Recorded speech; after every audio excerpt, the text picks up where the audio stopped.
So now you're moving towards the promised land, let's say. So that's inspiring, and that produces positive emotion, because you experience positive emotion when you see yourself moving towards a valued goal. No valued goal, no positive emotion. That's how your systems are set up psychophysiologically. On the negative front, well, maybe anger and bitterness and fear stop you. Okay, so what do you do with them? Okay, now, take good stock of your sinful nature, let's say. You know what temptations you're prone to and what knock you off the beaten track, and maybe you feel guilty about it. You know where your weaknesses are, and you probably have some idea of just what kind of hell you could inhabit if you let those weaknesses get the upper hand. So why don't you just write about that for 15 minutes? So let's say this isn't what you could have in 5 years. It's the pit you could dig for yourself if you decided to, just sit there or dig. Everyone has a sense of that, for some people. My temptation probably would have been alcohol. It calmed me in social situations. It made me feel a closer kinship to people, and it was a pretty good stimulant. And so it was a really good drug for me, and I enjoyed it quite a lot, too much.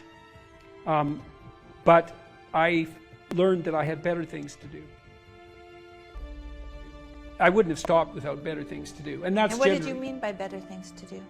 Well, I was writing my book, Maps of Meaning, when I was still carousing as a graduate student. I'd started to put my life together by that point quite a bit, but I was still a party animal and very social. But I found that I couldn't think hungover.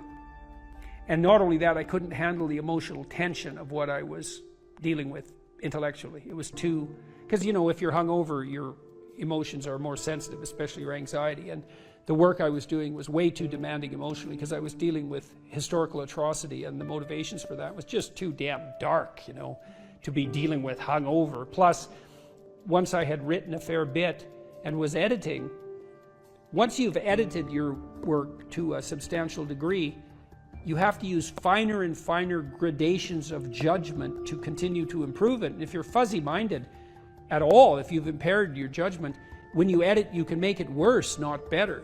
And then I also realized that the only times I really regretted my actions was when I was drinking, because it disinhibits you, and that's fun. That can be really fun. But I'd wake up the next day and think, yeah, I was a little too provocative. I was a little too aggressive. I was a little too mean-spirited in my wit, a little too egotistical, or maybe more than little on all of those fronts. A little careless in my choice of partner, a little uncontrolled in my social behavior in places I shouldn't have been, because I was starting to, I was a graduate student and a teacher by that point, and I was interacting with professors, say in a social milieu. As the responsibility grew. Yeah, well, it wasn't the time to be drunk. That just wasn't good. That worked in northern Alberta to some degree in some subcultures, but in those situations it just made me look like a fool. Well, it made me into a fool, not just look like one. And then when you and I got married, I didn't, and we were going to have kids, I thought, well, I'm not drinking when I have kids. Yeah, I wanted children. Yeah, and you want to grow up at that point. And besides, I was ready to dispense with all of that by then. People are often afraid of moving forward, and no wonder. But you should be way more afraid of not moving forward. And so if you get that hell behind you, it's like, well, do I want to go there? Well, I don't have the effort or the energy. I'm not even sure that it's the right thing. It's like, well, do I want to go back there? It's like, no, definitely not that. And if you don't feel that hell, then you're not nearly as motivated as you could be. Because if you have any sense of just exactly how bloody dismal and dark things could get, then, and that's right there for you. And that was one thing that... I thought it was helpful. I thought it was helpful when I did the future authoring to think about where I would go if I went to the wrong place. Why? Well, it's just good to know how you will fall apart. Yeah, well, that and then it's you possible? can. Well, and you can also ask yourself, and studying historical atrocity also helped me with that. It's like, well, do you want to be a what would you call a sadist? You're bitter and resentful. You want to hurt other people? Is that where you want to end up? You want to lie and deceive? Because that's where you end up if you lie and deceive. You want to be resentful and bitter? Because that's where you end up if you're resentful and bitter. Yeah, but sometimes, you know, people, they just don't know what to do about it. So your program helps them to make a plan. Yeah, well, and the plan is really, look, we're visionaries, man. Human beings are visionaries. Really. Well, I found when I did the self-authoring, the 15 minutes of writing that I did, the dreaming I did, Yeah. when I wrote about my future and just dreamed of what it could be like if it was just what I wanted. Yeah. And then outlined the goals, because you outline goals after that in the future authoring. Those things that I had identified appeared in my life. Those. Yeah, well. And that was quite shocking to me. Well, the thing is, you look at the world through a goal-directed framework. And so when you switch your goals, what appears to you in the world switches. It's mystical in a sense, but in another sense, it's just understandable. It's like, well, if I look that way, I see the TV and the couch, and if I look this way, I see you in the chair. Well, that's not that mysterious, but what I've done is I've changed the reality that manifests itself to me just by changing the direction of my orientation. Well, we do that metaphysically as well. And so, for example, if you decide that you're going to be courageously trusting towards people when they offer you an opportunity, even though you're skeptical and timid, but you decide, no, I'm going to have some faith in people, so I'm going to be courageous and trusting, then when they open a door to you that's an opportunity, you'll think, oh, that's a door I could walk through, instead of thinking I'm moving into a trap. And it's the same reality in some sense, but the way that you're interacting with it changes. Well, it can change, it can invert, it can change so radically that it barely looks like you're living in the same world. There are a lot of potential interpretations that you can validly lay on the world, and some of them are extremely positive, and they still work. And wouldn't that be lovely if you could lay an incredibly positive vision on the world in a calculating and strategic manner, not an instrumental manner, right? Because you're aiming at something genuinely good, and that would work. And that is how the world works. One of the things I loved, maybe we can end with this too, one of the things I loved about my clinical practice, I loved this. It was so good, and I miss it. We were always working, the best parts of me and my client were working together to make everything about their lives better. And it worked. You know, like I had lots of female clients who tripled their income in 4 years. They didn't even think that was possible. It's like, well, I don't make enough money, I'm barely making ends meet, single mothers, I have no idea what to do, I don't like my job. It's like, well, let's make a plan here. You know, what do you want? Well, I'd like to make this much money. Why don't we double that? And just, because you're going to aim at something. Some people do make more money than that, so maybe it could be you. Well, is that even it's not even possible. It's like, well, let's just assume that maybe it's possible and see what you'd have to do. Well, you got to get your CV together. Well, it's full of holes. Okay, well, let's fix the holes. Okay, now you got to get a plan. Well, I'm not very good at interviews. Okay, let's practice interviewing till you're not just good at it, you're looking forward to it.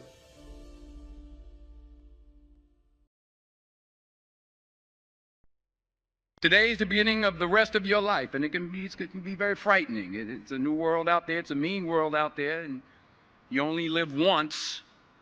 So do what you feel passionate about. Take chances professionally. Don't be afraid to fail. There's an old IQ test, was 9 dots, and you had to draw 5 lines with a pencil within these 9 dots without lifting the pencil. The only way to do it was to go outside the box. So don't be afraid to go outside the box. Don't be afraid to think outside the box. Don't be afraid to fail big, to dream big. But remember, dreams without goals are just dreams, and they ultimately fuel disappointment. So have dreams, but have goals. Life goals, yearly goals, monthly goals, daily goals. I try to give myself a goal every day. Sometimes it's just to not curse somebody out. Simple goals, but have goals. And understand that to achieve these goals, you must apply discipline and consistency. In order to achieve your goals, you must apply discipline, which you have already done, and consistency every day, not just on Tuesday and miss a few days. You have to work at it every day. You have to plan every day. You've heard the saying, we don't plan to fail, we fail to plan. Hard work works. Working really hard is what successful people do. And in this text, tweet, twerk world that you've grown up in, remember, just because you're doing a lot more doesn't mean you're getting a lot more done. Remember that. Just because you're doing a lot more doesn't mean you're getting a lot more done. Don't confuse movement with progress. My mother told me, she said, yeah, because you can run in place all the time and never get anywhere.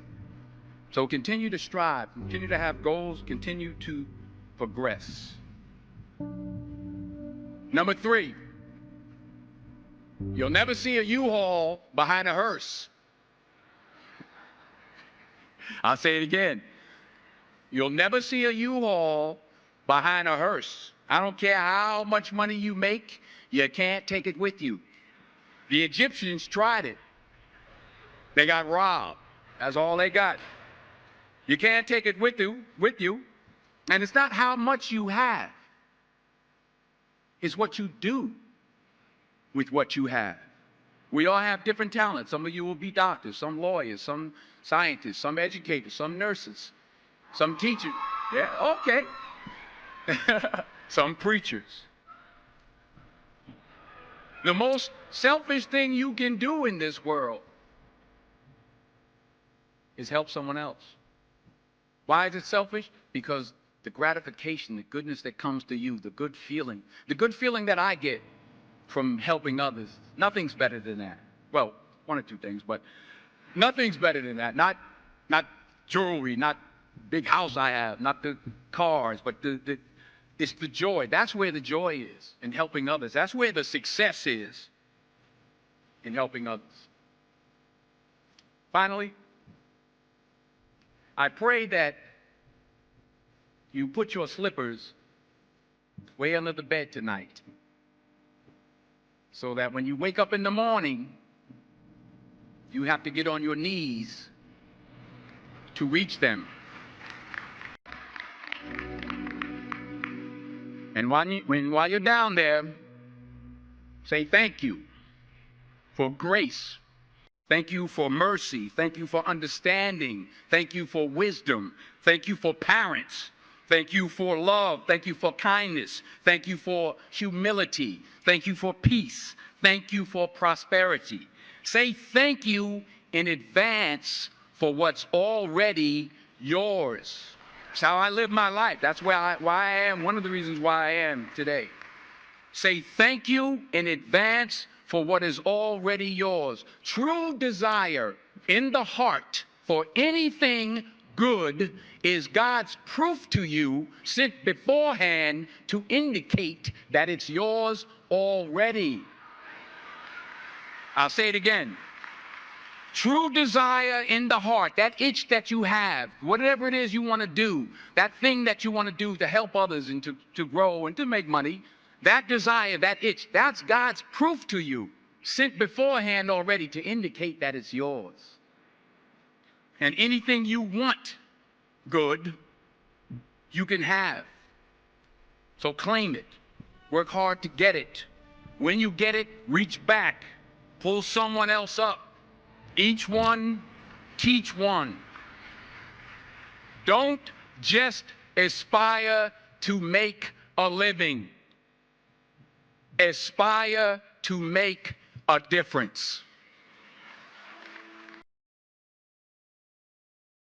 The internal problem is, how do you deal with tragedy and malevolence? And you can say, well, I'm not prepared. It's like, yeah, fair enough. Unsurprising, especially if you were overprotected as a child. It's not a good idea to overprotect your kids because the snakes are going to come into the garden no matter what you do. And so then you, instead of trying to keep the damn snakes away, what you do is you arm your child with something that can help them chop them into pieces and make the world out of them. So that the trick for human thriving in the face of suffering and malevolence is strength, not protection. It's a completely different idea. We also know this clinically. We know, for example, that if you treat people with exposure therapy for agoraphobia, which is, roughly speaking, the fear of chaos, I would say, the fear of everything, you don't make them less afraid. You make them braver. It's not the same thing. Because with an agoraphobic, see, what happens to them is the fall. They never conceptualize death and suffering. They're naive, right? It never enters the theater of their imagination, and it's because they're protected from it. But then something happens. This often happens to women in their 40s because they're the people most likely to develop agoraphobia. Something happens. They've been protected from chaos by authority their entire life. So maybe they had an overprotective father, and then they went to an overprotective boyfriend, and then they went to an overprotective husband. And maybe they were willing to be subjugated to all three of those because of the protection, right? So that's the bargain. They stay weak and dependent, and maybe they have to because that's the only way they can appeal to the person who's hyperprotective. But the price they pay for that is that they're not sufficiently competent.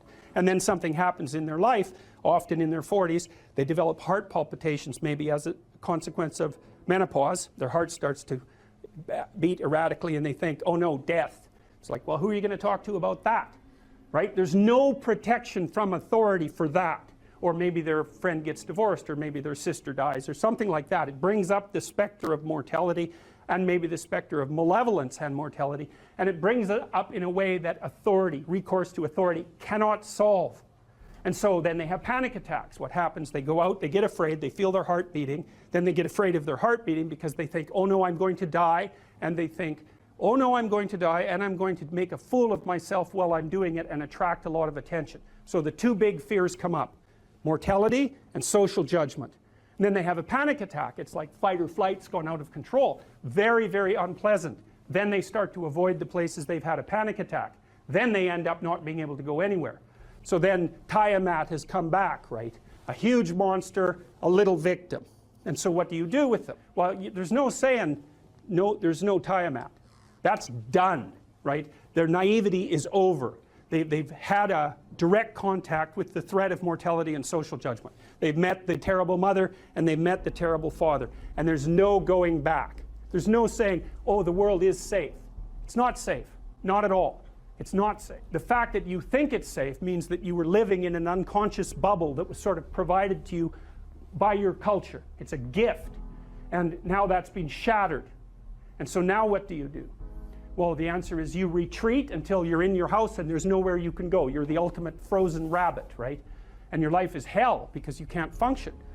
The alternative is, let's take apart the things you're afraid of. Let's expose you to them, carefully and programmatically. And then you'll learn that you're actually tougher than you think. You never knew that. And maybe you didn't want to take on the responsibility because, people play a role in their own demise, so to speak. When you had opportunity to go out and explore or withdraw because you were afraid, you chose to withdraw because you were afraid. So it's not only that you were overprotected often, it's that you were willing to take advantage of the fact that you were overprotected and run back there whenever you had the opportunity. So maybe you're a kid in the playground, right, and you're having some trouble with other kids, and in the back of your mind, I should deal with this myself, but you go and tell your mom and get her to intervene. And you know that that's not right. You know that you're breaking the social contract, but it's easier, and so that's what you do. You run off to an authority figure and hide behind the Great Father, roughly speaking. Well, the problem with that is you don't learn how to do it yourself. So then you have to relearn it painfully when you're 40. So then you take people out, you say, well, what are you afraid of? Rank it from 1 to 10. So 10 is, we'll make a list of 10 things you're afraid of. The thing you're least afraid of we'll call number 10. So we'll start with that. Okay, well, I'm afraid of elevators. Okay, well, let's look at a picture of an elevator. Let's have you imagine being in an elevator. Let's go out to an elevator and let you watch the terrible jaws of death open, because that's how you're responding to it symbolically, right? And you're going to do that at the closest proximity you can manage. You find out, you go do that, it works. You're nervous as hell, especially from an anticipatory perspective. Shaking. You go out, you stop, you watch it happen, and you actually calm down. You do that 10 times and it no longer bothers you. Well, what you've learned that you didn't die, but more importantly than that, you've learned that you could withstand the threat of death. That's what you've learned. And then you move a little closer, and then you move a little closer, and then you move a little closer, and finally you're back in what's no longer the elevator from a symbolic perspective. It's a tomb, right? It's a place of enclosure and isolation.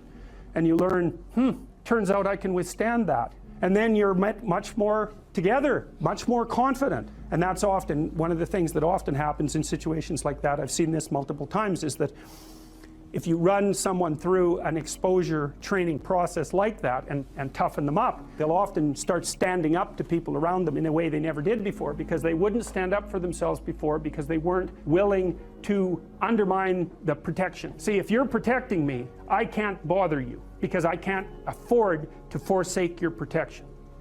So if I'm going to play that game, I'm going to hide behind you, then I can't challenge you. So that's no good, because that's sometimes why people, you see this with guys very frequently, they're still deathly afraid of their father's judgment when they're in their 30s or 40s. It's like, well, why? No, because they still want to believe that there's someone out there that knows. And so they're willing to accept the subjugation, because it doesn't force them to challenge the idea that there's someone out there that knows. Because that's the advantage of having your father as a judge, right? Because he knows. Well, what if he doesn't? What if no one knows any better than you? Well, that's a rough thing. You don't, until you realize that, you're not an adult, right? That's really technically the point of realization of adulthood, is that no one actually knows what you should do more than you do. I mean, it's a horrible realization, because what the hell do you know? It's a terrible realization, and people will often pick slavery, permanent slavery, to the spirit of the Great Father, let's say, over that realization, and it's completely understandable. But the problem with it is that there's more to you than you think, and so if you continue to hide behind that figure, then you never have a chance to understand that there's more to you than you think, far more to you than you think. Maybe there's enough to you so that you can actually withstand the threat of mortality without collapsing. Maybe even withstand the threat of malevolence without collapsing.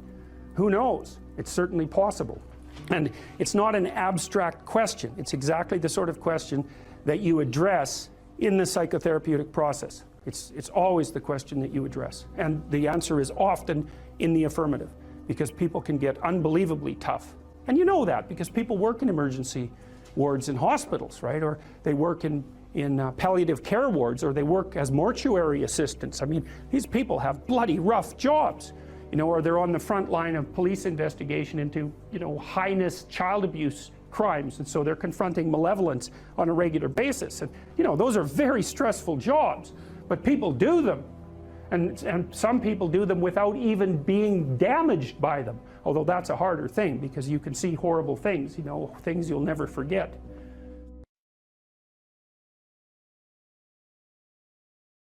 Can you get a job or a career? Can you educate yourself? Can you regulate the draw of temptation, drug and alcohol use in particular, sexual temptation as well? Oh, do you do anything that's remotely resembling civic responsibility? Are you a member of a political party? Do you go to church? You know, I don't go to church because, you know, their beliefs don't match mine. It's like, who the hell cares about your beliefs? You're like 16. You don't even have beliefs. And if you think it's like you're right and the Catholic Church is wrong, well, good luck with that attitude. And that isn't to say that the church, for example, or a political party doesn't need repair, because all institutions are always falling apart and corrupt. That's a story as old as time. That's the evil uncle.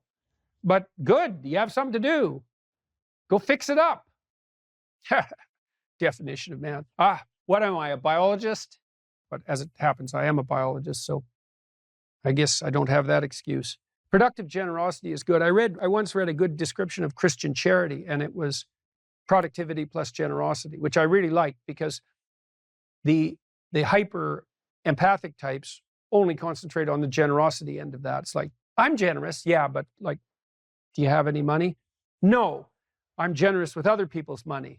Yeah, well, you know, you're missing half the equation there. And that's really the distinction between conscientiousness and agreeableness from a personality perspective. Those are two cardinal personality traits. And agreeableness, which is basically an empathy dimension, has no correlation whatsoever with success in enterprise, business, creative domains. In fact, among managers, agreeableness looks like it's slightly negatively correlated with success, because hyper-agreeable managers can't say no. They can't discipline their employees. They can't set limits, and they're susceptible to manipulation. So productive generosity is pretty good. There is more to it, obviously, more to being a man than productive generosity, but as a central notion, that's a good one. The productivity requires aim, orientation, responsibility, discipline, all of that willingness to work, that willingness to make sacrifices, which is the hallmark of maturity in the service of a higher goal. And that responsibility, that productive responsibility, should manifest itself in relationship to the individual. So you should be responsible to yourself and your future self, the community of selves that you are across time. And then you should be responsible for and productive for as many people as you can manage. And so that might be first your intimate partner, your wife, second your parents, your siblings, your children, maybe your children primarily, although there's a trade-off there with your wife. Then your local community, then your broader community. You want to take on all that responsibility if you can, in a sense that's both productive and generous. That gives you something to do, justify your miserable life to yourself and everyone else. And you need to do that. It orients you solidly in the world if you do that. And it gives you a dragon to fight, a real one. And that's where the gold is. So as everyone has known forever, and as we continue to remind ourselves, how should you arm yourself? Well, that's kind of what a humanities education teaches you to some degree. Arm yourself with words. Be precise in your language. Right? Say what you mean. Read great men and great women. Make yourself literate. Get your tongue in order. Get it under your own control. Get rid of the ums and the likes and the you knows and the pauses. And get rid of everything you say that you only say to impress other people. And just see if you can say what you believe to be true. That's an adventure. That's the thing about the truth, If you aren't speaking the truth, well, you got to ask yourself, if you're not speaking the truth, who is it that's talking? If you're saying something that you do not believe to be true, it's not you talking. It's something else. It might be the part of you that wants to manipulate the other person into delivering what you think you want from them. Well, what is that spirit of manipulation that you've allowed to possess you? It's not you. Let's say you decide to live your whole life in that instrumental manner. You're going to craft your words like the student who says, well, I'm going to write what the professor wants to hear so I get the grade. It's like, well, you just turn yourself into that. Well, who is it that's doing that manipulating? It's not you, because those aren't your words. So even if you get the grade, it's not you that got the grade. It's the false you. It's the manipulative you. So you do that your whole life. You don't have your life. And then you think, well, God, that was a miserable life. I manipulated everybody. They were so damn stupid. They were sucked in by it. They're all contemptible. Everyone does it, which they don't, by the way. And so that's a pathway to bitterness. Partly because if you're a manipulator and you use your language falsely, you don't live your own life. You live the life of whatever possesses you when you think it's you manipulating. And so you live the life of the spirit of manipulation. And there's no difference between that in some fundamental sense and demonic possession. So if that's what you want, go right ahead. But what you miss is the adventure of your own life. Because if you say what you think, this is a really important thing to understand. You have no idea what will happen if all you do is say what you think. Because you have to let go of everything. Just to do that, you have to assume that there isn't anything better that can happen than what happens if you tell the truth, no matter what happens. Because you say, I'll tell the truth and I get in trouble. It's like, well, is that good or bad? Well, it's not so good when it's happening. When you get in trouble, that can be devastating. But in the medium term or the long term, in my situation, I've gotten in trouble plenty of times for things I've said, and many times I thought, that was fatal, that was the end. I said something or it was misinterpreted, but often I said something that I was going to get taken out. I was going to get canceled, and that was the end of my reputation. And every single time, and I hope partly because I didn't say things that I didn't think were true, every single time it switched around. And so eventually, the cancellation attempt not only failed, but massively backfired. But man, living in that gap between when the pressure was on, let's say, and it turned around, that wasn't pleasant. But it's certainly adventurous because you don't know what's going to happen.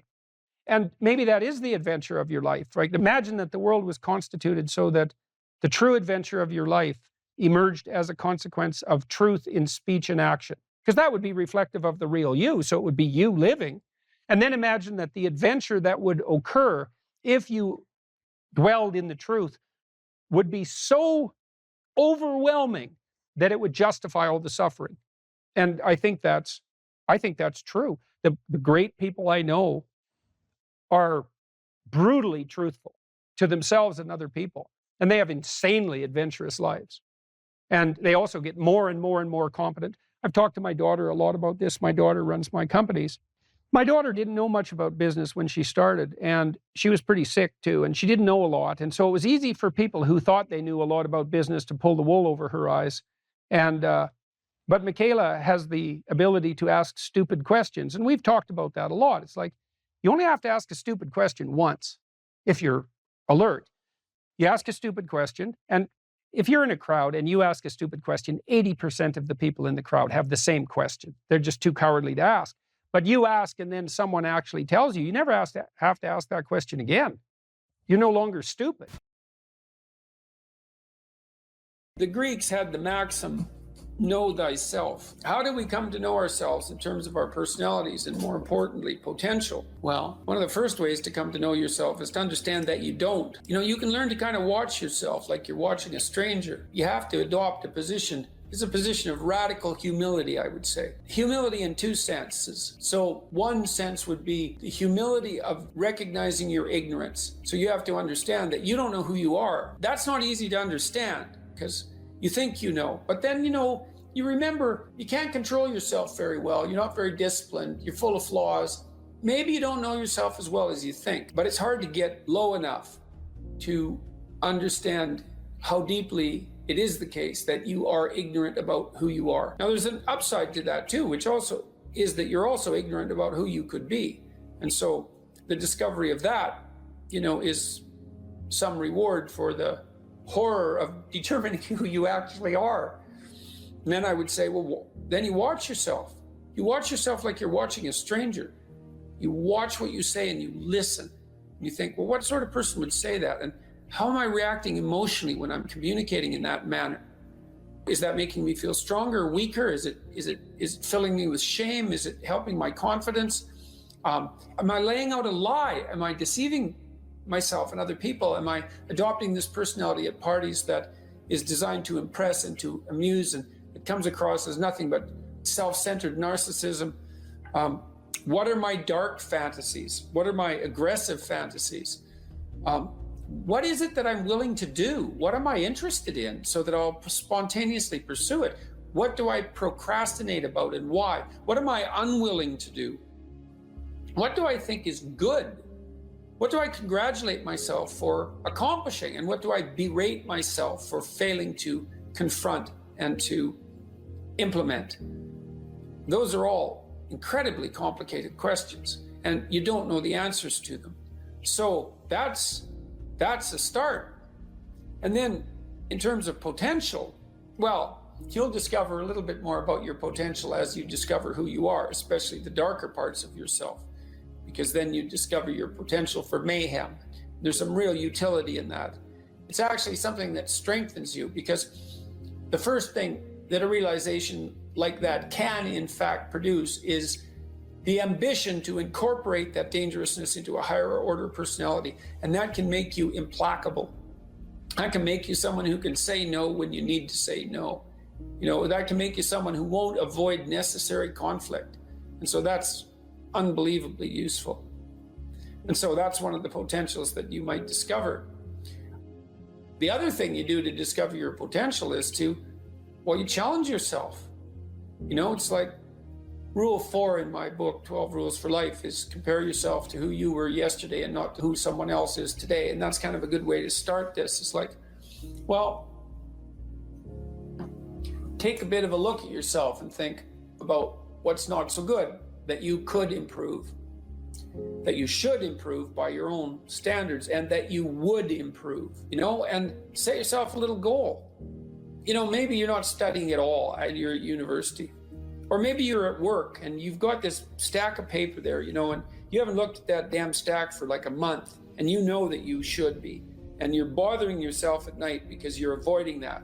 You think, well, I've avoided that stack of paper completely for 1 month. I'm quite a coward when it comes to whatever snakes might be hidden in that stack of paper. How about tomorrow I just like put that stack of paper in front of me on my desk and I glance through it for 15 seconds. See if I can do that. It's like, well, you set yourself a goal of improvement. You know, it's a humble goal, because really, are you such a coward that the best that you can bloody well manage after a month of avoidance is 15 seconds of exposure to a stack of paper? You know, it could easily be. You've been avoiding it. So you're obviously afraid of it. And so the situation could be that dismal and dire. And you might think, well, geez, it's no balm to my ego. It's not fostering the strength of my ego to recognize in myself someone who could only withstand 15 seconds of exposure to that thing I'm afraid of. And so that's a form of humility too. It's like, there's things you could do to improve, and you know what they are. And there's small steps that you could take, that you might take, that would put you in that direction. And then the question is, are you big enough to take those small steps? You know, are you capable of grappling with the fact that you're fundamentally flawed to the point where you have to break things down into almost childlike steps in order to manage them? And the answer to that is, yeah, you are. And that's the lot of, I don't know if it's the lot of everyone. Most people have things they avoid, you know, and they're afraid of. So I would say to some degree, it's the lot of everyone. People vary in the degree to which they've conquered that. And you do meet people from time to time who are extraordinarily disciplined. But most of the time they've got disciplined in exactly this manner. It's through slow incremental improvement. And then you challenge yourself. It's like, well, could I do this? That would be better. Then you find out, and then you think, well, is there something slightly larger and more challenging that I could do that would be better? And you try it and you find out. And as you try it and you find out, generally you get better at it, and you can take on larger and larger challenges. You know, you take responsibility for yourself. That's part of standing up straight with your shoulders back. It's like, take on the world, man, but only at the level that you can manage. You know, when you're ignorant and biased and deeply flawed and immature, it's where everyone starts. You don't want to bite off more than you can chew, but it doesn't mean that you can't wrestle with part of reality. You know, some part that's small enough so that you have a good shot at victory. To put yourself together, the first steps towards that is to allow yourself to be a fool, right? It's because you don't know what you're doing. You have to admit that. And there's going to be a loss of ego or destruction of ego, arrogant ego that necessarily accompanies that. But you need the loss of that arrogant ego, because it's precisely what's interfering with your movement forward. You know, it's part of the adversarial process, mythologically speaking, that stops moral progress. You're too proud of who you think you are to notice what you're like so that you could change properly.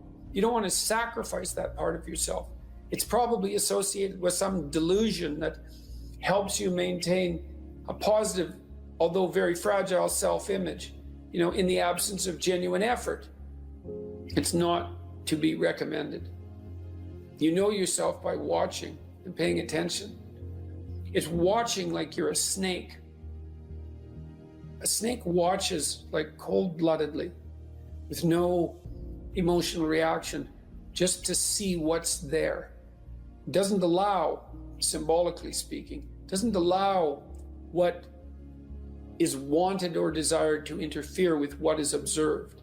So you watch yourself like that, as if you don't know who you are. Well, that's the beginning. And then you challenge yourself continually to see how far past yesterday you can push today and tomorrow, and to continually experiment with expanding the domains not only of your competence but of your ability to increase that competence. And the upper limit to that is proportional to the moral effort that you put into it. The more that's guided by the highest of all possible visions, right? The alliance with the highest of all possible conceivable good.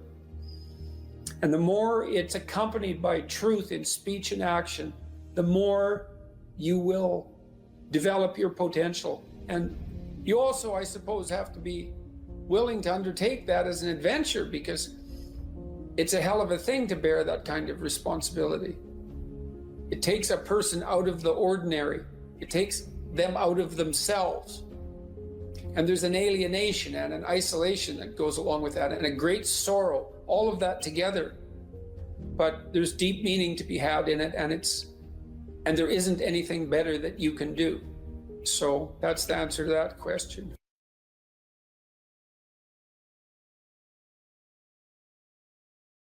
What I learned to do, I think, was to stop saying things that made me weak.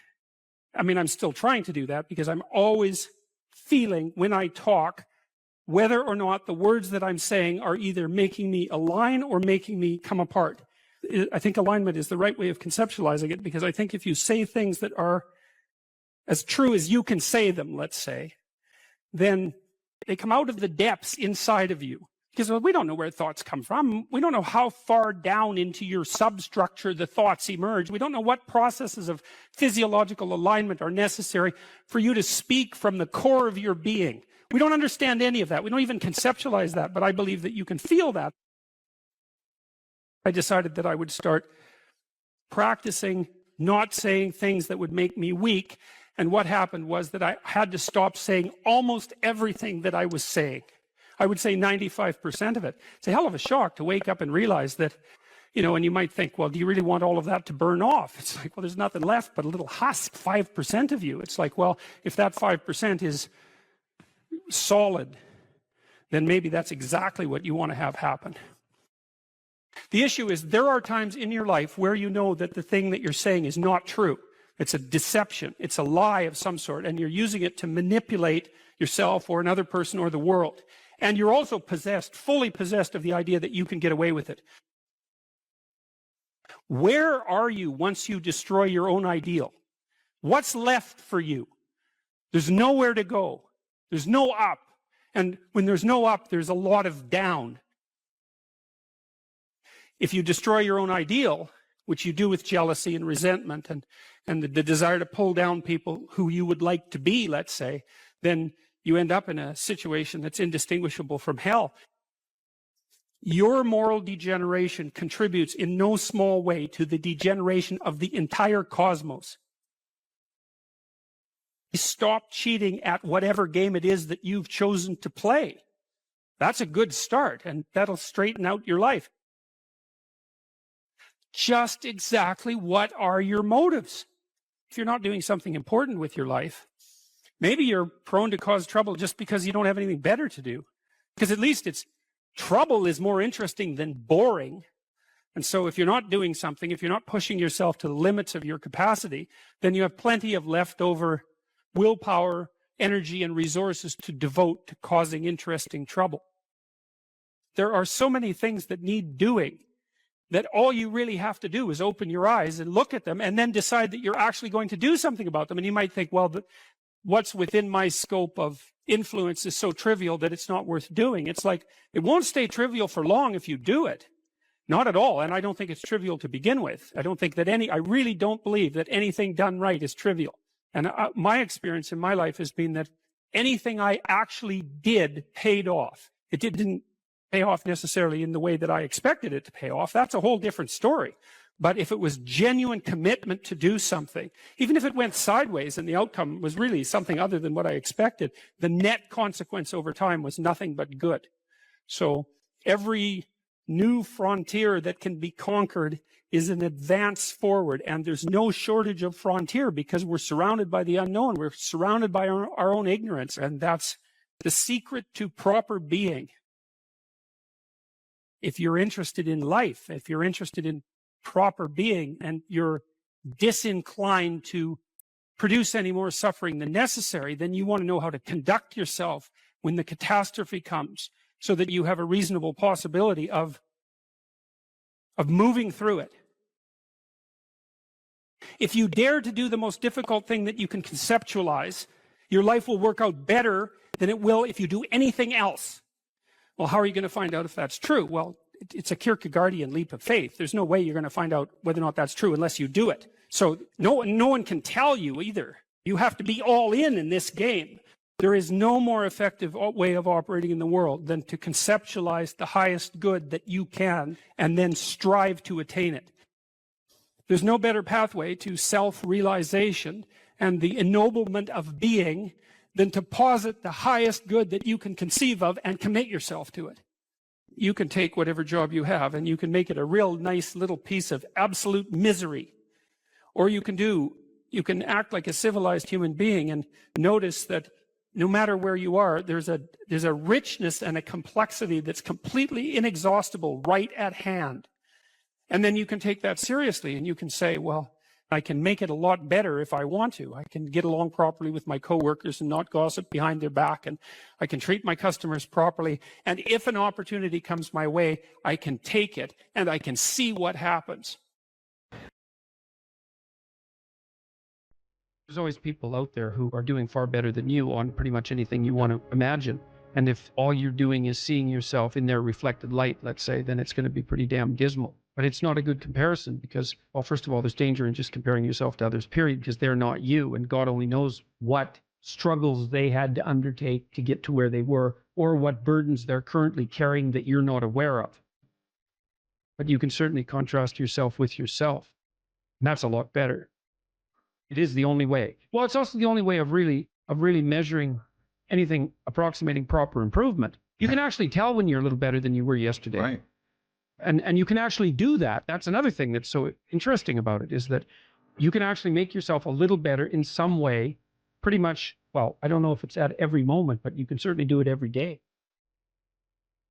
You're quite different from other people, and you shouldn't be comparing yourself to them because they're not like you.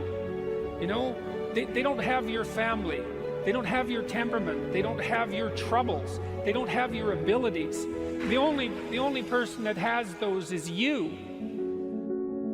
Compare yourself to who you were yesterday and not to who someone else is today. And see, that's a game you can win. Be careful who you share good news with, because you want to share good news with people who are going to be genuinely happy for you, and that's one way that you can identify those people who are truly on your side.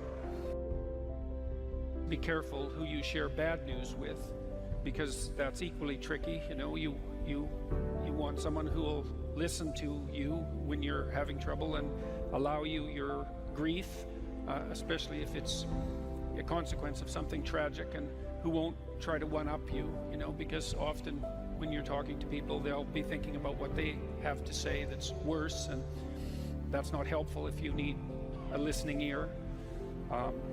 Make one room in your house as beautiful as possible. I talked a lot already about the necessity of cleaning your room, which is, you know, in some sense a foolish piece of advice because it seems so obvious, but it's not obvious at all. And you'll find if you try it, especially if you're in a household that's not very functional, that you'll encounter obstacles that you couldn't imagine existed while you're trying to put your life in order. And you can take your surroundings beyond order and move towards beauty, and that's unbelievably useful. One of the things that I've been so you know, there's lots of different ways to interpret the world, and you can maybe even make a case that there's an endless number of ways to interpret the world. And the problem with that is that it kind of disorients you in terms of what you should be doing. But just because there's a very large number of ways to interpret the world doesn't mean there's a very large number of productive, meaningful, and sustainable ways to interpret the world. And one of the things you do have to do is figure out how you can conduct yourself today so that you don't upset the apple cart in a week or a month or a year. And so, you know, what you do in some sense psychologically is you admit to yourself that your current frame of reference is faulty. And then you start opening the door to a different kind of thinking, which is more creative thinking. It's more lateral thinking. Saying, well, I'm wrong, but that's not necessarily a problem because I could be right if I thought some other way. Well, you know, that's great. Often it works. Yeah. And there's almost no end to the utility of trying to figure out which ways that you're wrong. Yeah. Because there's lots of them. And every time you discover one, then you don't have to be quite so wrong anymore. That's a really good deal. Yeah. It's from the uphill climb that we derive our value, and I mean this technically. So almost all the positive emotion we feel, especially the emotion that fills us with enthusiasm, and that's experienced in relationship to a goal. And so in some sense, you want a goal that you can never attain. So you can always move closer to the goal that recedes as you move towards it. You think, well, that's frustrating. It's like Sisyphus pushing the rock uphill. But it's not, because as you pursue that goal, you put yourself together and your life does get better and richer and more abundant. And that's why the highest levels of virtue and goal are in some sense transcendent. You want them to be above everything you're doing so you can continually move towards something that's more sublime and better. That's what you are. You're here to live, not to sleep. And the problem with the vision of Mai Tais on the beach is that, well, first of all, that's a vision of drug-induced unconsciousness. Second, it's only going to work for about a week. Third, you're going to be a laughingstock in a month and depressed and aimless and goalless. You want a horizon of ever expanding possibility. And so it does happen to people because they've staked their soul on the attainment of an instrumental goal. And it can be a pretty high order goal, but then you think, now I'm there, now what? Well, the answer can't be, well, I'm going to live in the lap of luxury and never have to leave what do you want to be, a giant infant with a gold bottle? You never have to do anything but lay in your back and suck? It's like, you see the problem with that as a conceptualization. It's no, you want to be like an active warrior moving uphill with your sword in hand. And that's dynamic, that's exciting. Lay a disciplinary structure on yourself, get the chaos in check. And then you can move towards a state that's freer. It's discipline first. Like, look, if you're going to become a concert pianist, there's going to be several thousand hours of extraordinarily disciplined practice. That's the imposition of order on your potential, let's say. But what comes out of that is a much grander freedom. And so in virtually every freedom that you have in life that's true freedom is purchased at the price of discipline. But it's not some casual self-help doctrine. It's that if you don't organize yourself properly, you'll pay for it, and in a big way, and so will the people around you. And I would say, start where you can start. You know, if something announces itself to you as in need of repair, that you could repair, then hey, fix it. You fix 100 things like that, your life will be a lot different. Now, I often tell people too, fix the things you repeat every day, because people tend to think of those as trivial. You get up, you brush your teeth, you have your breakfast, you know, you have your routines that you go through every day. Well, those probably constitute 50% of your life. And people think, well, they're mundane, I don't need to pay attention to them. It's like, no, that's exactly wrong. The things you do every day, those are the most important things you do, hands down. People are afraid of the truth because often if you reveal it, it causes conflict in the moment. Telling the truth is definitely an adventure. Seeking for sure, but also telling. Another way of going about it is to just say what you think and see what happens. That's an adventure because you don't know what the outcome is going to be. So look, there's this old idea that it's necessary to have faith in the truth. And so here's a way of thinking about that. Someone asks you a question and you might think, well, here's the outcome I want, and so here's how I'm going to answer that question. So that's one way of approaching it. But another way of approaching it is, you ask me a question, I'm going to think about the answer, and I'm just going to tell you what I think. And it doesn't matter what the outcome is, because I'm willing to see what the outcome will be, predicated on the idea that there isn't a better outcome than the one that truth produces. Even if it's harsh and terrible in the short term, and sometimes it is, it's like there isn't a better way of doing it. Now, You might say, well, how do you know that? And the answer is, well, I don't know that. That's why it's an article of faith, because I believe, and I believe this deeply, the being that you produce as a consequence of telling the truth is good, by definition, even though it's harsh and often uncomfortable, because you get in trouble. One of the things that I've really learned recently, or learned to articulate better, is that there's a very tight relationship between aspiration and responsibility. The first question might be, do you need to aspire to something? And the answer is, well, yes, because you have to do something. If you just sit there, you'll die. You can't just sit there. You have to go act out in the world. Okay, so act towards what? Well, that's whatever your aspiration is. You have to have an aim. Okay, well, what should the aim be? Well, it should be something worth doing, let's say. Why do something that you don't feel is worth doing? What do you think's worth doing? Well, if you watch other people and you judge when they're doing something worthwhile, you usually judge them positively if you see that they're taking responsibility, at least for themselves. What, do you want to be completely useless so other people have to take care of you? That's pretty pathetic. And maybe you could get your act together so you're taking care of yourself and your family. And maybe you could even do better than that and take care of yourself and your family and your community. Well, good for you. That's responsibility, and that's an aim. Well, here's one of the things that's cool about that, is that your life doesn't have meaning without aspiration or an aim. Okay, so you need a hierarchy of values. There's got to be something at the top. It's got to be something important. If you don't have that, your life doesn't have any meaning. So if you criticize the hierarchy, or even the idea of hierarchy, you destroy the idea of aspiration, and then people have nothing. Well, that's not helpful. People are built for a struggle, and they're built for a weight, and you want to take on a heavy burden voluntarily. See if you can put yourself together. See what you can do out in the world while you're waiting to die. It's an all-in game. It better be worthwhile.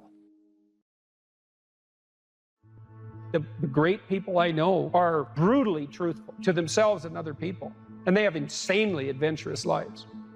Get rid of everything you say that you only say to impress other people, and just see if you can say what you believe to be true. That's an adventure. That's the thing about the truth, you know? Well, you got to ask yourself, if you're not speaking the truth, who is it that's talking? If you're saying something that you do not believe to be true, it's not you talking. It's something else. It might be the part of you that wants to manipulate the other person into delivering what you think you want from them. Well, what is that spirit of manipulation that you've allowed to possess you? It's not you. Let's say you decide to live your whole life in that instrumental manner. You're going to craft your words like the student who says, well, I'm going to write what the professor wants to hear so I get the grade. It's like, well, you just turn yourself into that. Well, who is it that's doing that manipulating? It's not you, because those aren't your words. So even if you get the grade, it's not you that got the grade. It's the false you. It's the manipulative you. So you do that your whole life. You don't have your life. And then you think, well, God, that was a miserable life. I manipulated everybody. They were so damn stupid. They were sucked in by it. They're all contemptible. Everyone does it, you know, which they don't, by the way. And so that's a pathway to bitterness. Partly because if you're a manipulator and you use your language falsely, you don't live your own life. You live the life of whatever possesses you when you think it's you manipulating. And so you live the life of the spirit of manipulation. You know, maybe you're in California, see someone speeding down the road in a convertible Porsche, and you think, oh man, what a lucky bastard. And the truth of the matter is that he's thinking about wrapping his expensive sports car around the next cement pillar that he comes close to. You know, you can't tell. And people have hard lives, and even people who are comparatively fortunate have hard lives. And the ideal that you're observing that makes you jealous and resentful is in large part an illusion that's created by your own mind. You have to be careful of what you're jealous of, because you don't really know what it is. And then the other thing that's kind of useful is to understand you're quite different from other people, and you shouldn't be comparing yourself to them, because they're not like you. They don't have your family. They don't have your temperament. They don't have your troubles. They don't have your abilities. The only person that has those is you.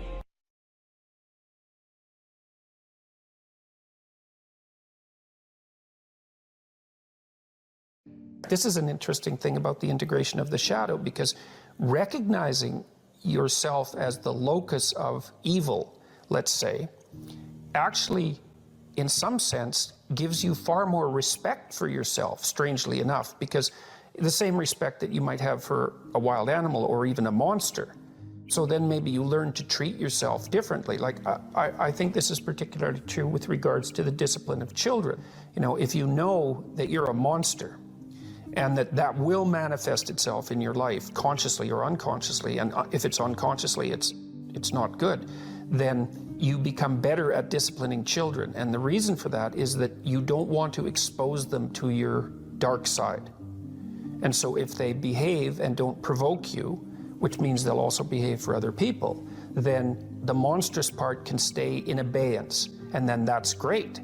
But if you don't understand yourself as capable of wreaking havoc, and that can be the kind of havoc that unfolds over decades, right? Because if you're going to abuse a child, it's the primitive form of abuse is the physical abuse. The sophisticated form of abuse is the continual undermining of the child's courage across perhaps their entire life. And that there's a terribly monstrous element to that. And if you're not respected properly by the child, say, you will absolutely take revenge on them. And, you know, in some sense, that's the whole Freudian psychoanalytic story. It's not all of it, but you either have that or it has you. Those are the options. And you don't become safe by being castrated.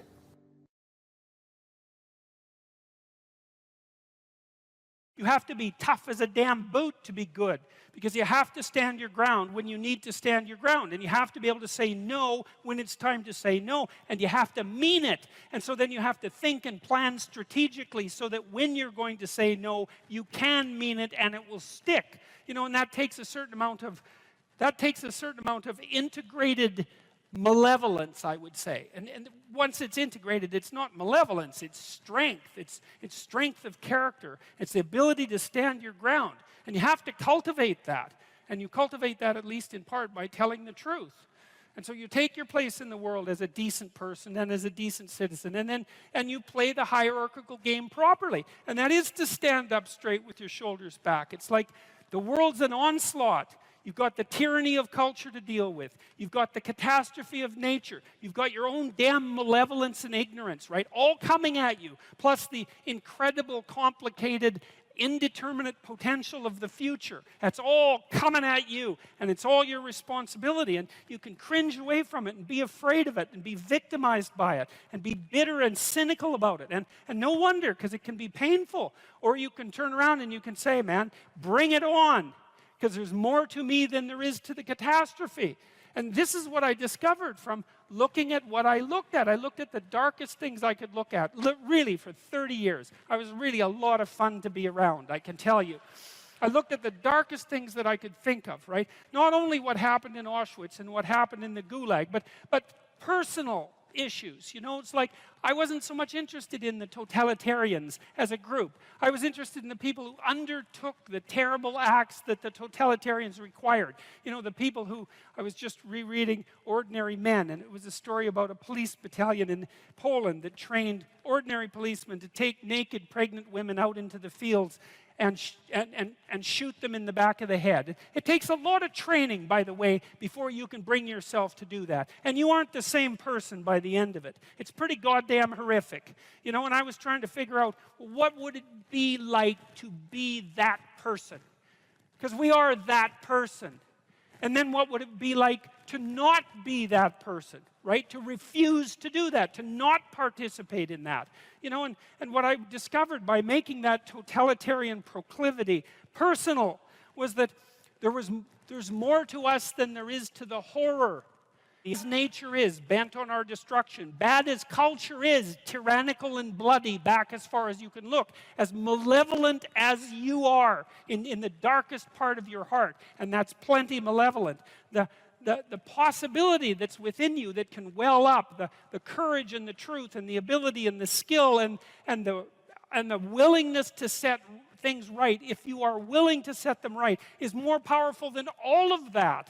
And so it's so interesting. It was proof for me of an old saying I read from Carl Jung. It's an alchemical motif, in stir qualinus inventur, which is what you most want to be found will be found where you least want to look, essentially. And it's so interesting because it means that if you're willing to turn around and to stand up, stand up straight, and face the darkness like fully, what you discover at the darkest part is the brightest light. And that's something that's so much worth discovering, because there's going to be terrible darkness in your life. And it's going to make you cynical and bitter. And it could easily be that you're just not looking at it enough. Because if you looked at it enough, and you didn't shy away, and you brought everything you had to bear on it, you'd find that there was more to you than there was to the horror. You know, I watched my father-in-law. I'll end with this. And you know, you don't know, because you're not bringing your A game to the table with all that cynicism and bitterness and resentment and willful blindness and avoidance. Maybe you're playing at 60%. It's not good enough, because there's too much of what's bad for 60% to be good enough. It's like you need 90% or 95% or 100%. When about 15, 20 years ago, my mother-in-law developed frontal temporal dementia, which I wouldn't recommend. You know, it's one of those degenerative neurological diseases like Alzheimer's, and those bloody things are like they're in the top echelon of awful. You know, you watch a person deteriorate before your eyes. It's a lengthy, lengthy death. And it was slow. And her husband, he lived in this little town that I grew up in, about 3,000 people. And he was quite a character, man. Everybody knew him. I bought him a Foghorn Leghorn t-shirt once, because that's kind of what he was like. He was loud and sort of bombastic, but he stood up straight, I can tell you. And he played the fool a little bit, mostly for the amusement of people, but he was no damn fool. And I always admired him and liked him. And the feeling was mutual, thank God, since I married his daughter. And, you know, he drank a lot with his crazy friends up in northern Alberta, and he wasn't at home a lot because he was working a lot. And you know, he was kind of a party animal about town, but a good businessman and a good man. And then his wife got sick, and they moved to another town. And, you know, he took care of her for like 15 years. It was unbelievable as she deteriorated, you know, and she got more desperate to have him around, and her love for him never went away. Even as she lost herself almost completely, she would always light up when he came into the room, you know. And he took care of her right till within weeks of her death. He had to finally put her in an old folks' home because he was no longer strong enough to lift her up from the chair. And we interacted with him a lot, you know, because we were trying to help him figure out how to cope. And we had signs put up in the house, electronic signs that would tell her when he was leaving, so that she would know where he went. And we had recordings in the bathroom so that she knew what to do when she went into the bathroom. And we tried to do everything we could to not make this absolutely bloody, atrocious experience complete hell. And he participated the whole way, you know, and it was really something to see. It was really it left me with a tremendous sense of admiration for him, but not just for him, but for people who can do that, you know. And if there was a new decline, he took it on, and he didn't complain about it, and he tried to do what he could, you know. And like, it was no picnic, don't get me wrong, but it wasn't hell. And then we were all gathered around the deathbed, my wife's mother's deathbed, and the family was there, and they got along pretty well, you know. And her sister's a palliative care nurse, and the other one's a pharmacist, and none of them are particularly afraid of illness and death. You know, they're a pretty tough group. And so, you know, they made sure their mother's lips were wet while she was no longer eating or drinking, and tried to make her comfortable. And they were around the deathbed, and they were kind of getting along, you know. It wasn't Family Feud at mother's death time, and that was kind of nice. And she died, and that was that. But it wasn't just that, because the fact that the family had coped with it well and nobly and honorably, I would say, brought them together. They were closer afterwards than they were before. And they all had more respect for their father. And then in the old folks' home, he met another woman who had a husband there who had Alzheimer's. And they got to know each other, you know. And he died after a while, and she died after a while. And then a few months later, they started going out. And then eventually they had a relationship, and now they live together. And so he gained something. Like, it wasn't that he replaced what he lost, you know what I mean? Because he still has pictures of his of his wife up in his house, and she was the love of his life, and that's not going away. But, you know, his family respected him more, and everybody pulled together more, and it wasn't hell at the deathbed, it was just tragedy, and the family pulled together more. And that was a good example of how you can extract at least a certain amount of light out of what's dark, even at a personal level. And it's worth asking yourself. It's like, drop what you're doing that's foolish, that you know is foolish, and pick an aim that's worthwhile, you know, to make things better for yourself, like you're worth taking care of, like you're worth something, you know, and to surround yourself with people who believe the same and who are rejoicing in your accomplishments and unhappy when you fail, right? And you're comparing yourself to your accomplishments of yesterday and not to someone else's today, so that you're not jealous and bitter. And you put your own house in order so that you're not cursing the world when some of its disarray might be your fault. And you're trying to pursue something meaningful, and you're doing your best to tell the truth and all of that. And then you see what happens. Who the hell are you? You know, you think you're a miracle of some bloody bizarre sort. We've been around for 3.5 billion years. You know, every single one of your relatives propagated successfully. And here you are, against all possible odds, in this world of hell in some sense, and bitterness and tyranny and malevolence. And yet, God only knows what's inside you, this capacity for consciousness, the capacity to confront potential and to turn it into something good. That's us, man. That's the Western story. That's the individual as the cornerstone of the state. That's our responsibility, and it really is who we are. So, you know, one way of conceptualizing yourself is that you're one speck of dust among 7 billion. And when you conceptualize yourself that way, you might think, well, what difference does it make what I say or do? And that's actually quite convenient for you, because if it doesn't matter what you say or do, then you don't have any responsibility and you can do whatever you want. The price you pay for that is a bit of nihilism, but if you don't have to shoulder any responsibility, that's a small price to pay. That's the underground motivation for nihilism. But the other way of looking at it, and this is actually the accurate way of looking at it, is that you're in a network. You're a node in a network, and so you can do a little bit of arithmetic very rapidly and just figure out how powerful you are. You know 1,000 people. You're going to know more than that over the course of your life, but let's say 1,000 for the sake of argument for now. They know 1,000 people. That means that you're one person away from 1 million people and 2 persons away from 1 billion people. And you're the center of that network. And now the way networks work is that information propagates in a networked manner. So don't underestimate the power of your speech. Now, you know, Western culture is phallogocentric. Let's say it. Okay, so we'll say, yeah, that's just fine. That's exactly what it is. It's predicated on the idea of the logos, that the logos is the sacred element of Western culture. And what does that mean? It means that your capacity for speech is divine. It's the thing that generates order from chaos and then sometimes turns pathological order into chaos when it has to. Don't underestimate the power of truth. There's nothing more powerful. Now, in order to speak what you might regard as the truth, you have to let go of the outcome. You have to think, all right, I'm going to say what I think, stupid as I am, biased as I am, ignorant as I am. I'm going to state what I think as clearly as I can, and I'm going to live with the consequences no matter what they are. Now, the reason you think that, that's an element of faith. The idea is that nothing brings a better world into being than the stated truth. Now, you might have to pay a price for that, but that's fine. You're going to pay a price for every bloody thing you do and everything you don't do. You don't get to choose to not pay a price. You get to choose which poison you're going to take. That's it.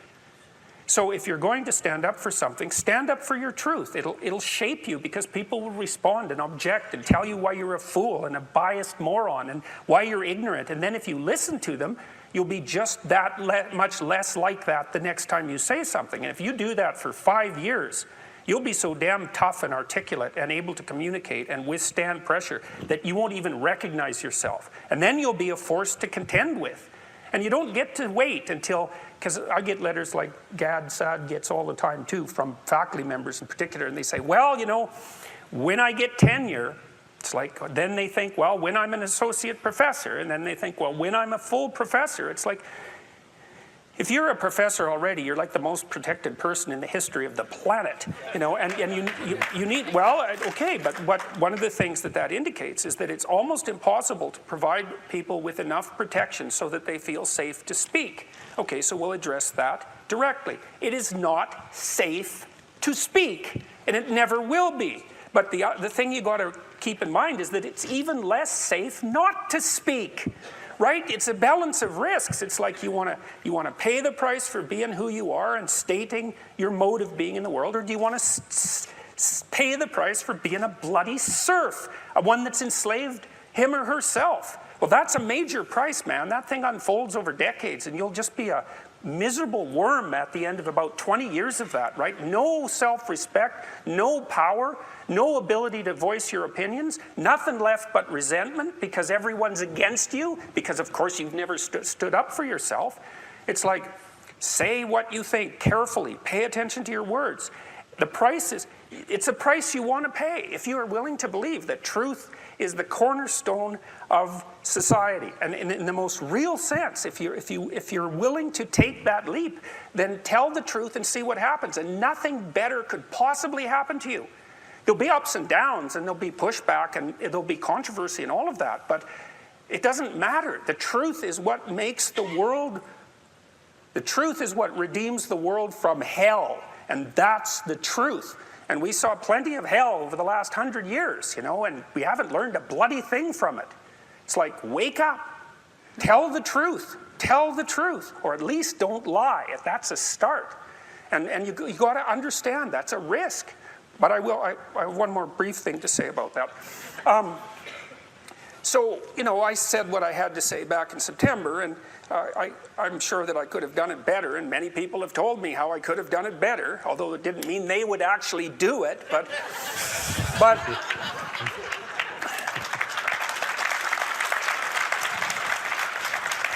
and you know, my job was at risk, serious risk, for about 2 months, and it destabilized my family, who've been very brave about this, so like, thumbs up to them, man. They've just stood by me. But here's the optimistic news, is the university has left me alone completely. I shook hands with the dean 2 weeks ago. We're on friendly terms. They don't want this to go any farther than it has already. The students were tremendously welcoming when I came back to teach in January. I haven't had a single negative incident at the university. And I've received thousands of letters from people all over the world, all of which have been in support. I've received 2 negative letters. That's it. 2. So the people have an inchoate longing to have the sort of thing that we're talking about articulated. And so don't be thinking you're alone. It's just that people can't talk, they're afraid to talk, or they don't know what to say. And those are real problems. So if you're reasonably articulate, like, start talking and sharpen yourself up. I mean, the enemy is a cloud. They're a cloud of gnats. They're only courageous in groups. They're only courageous in mobs. If you stand your ground and don't apologize and articulate things properly, they'll disperse around you like they're not even there. So most of it's illusion. So don't be afraid, but be afraid of the right thing. And the right thing you should be afraid of is not saying what you say, because that's the same as not being.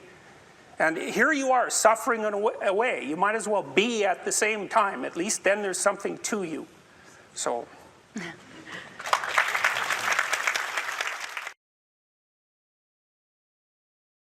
There's this idea that philosophers have developed in the last 50 years called performative contradiction. It's like a lie.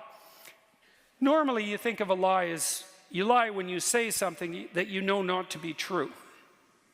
And there's different forms of lies. There's sins of commission, lies of commission, where you literally say something and you know it not to be true.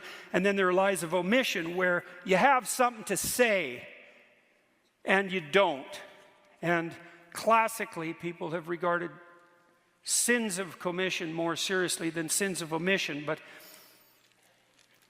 But sins of omission, they're not nothing. And you know, I've read studies that purport to demonstrate that if you ask people when they're older, you know, what they regret most in their life, it isn't the mistakes they've made, it's the opportunities that presented themselves to them that they never took, right? That's a sin of omission.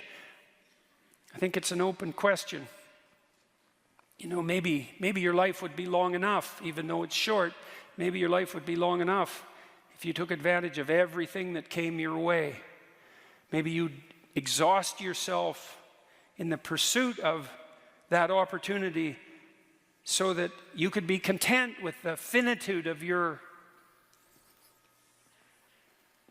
mortal existence. If you didn't avoid and hide things in the fog, let's say, that's rule number 3. Do not hide unwanted things in the fog. Your own future, all that opportunity. Do not do what you hate. You go to work and you hate it, right? You're forced to do things that you don't want to do, that grate against, not your lack of discipline, right? We have to get that straight, not your immaturity. You have to, if you're resentful, you got to ask yourself, you know, are you just immature or are you being tyrannized?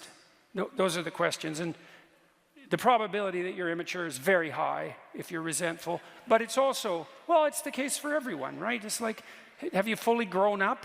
It's highly improbable.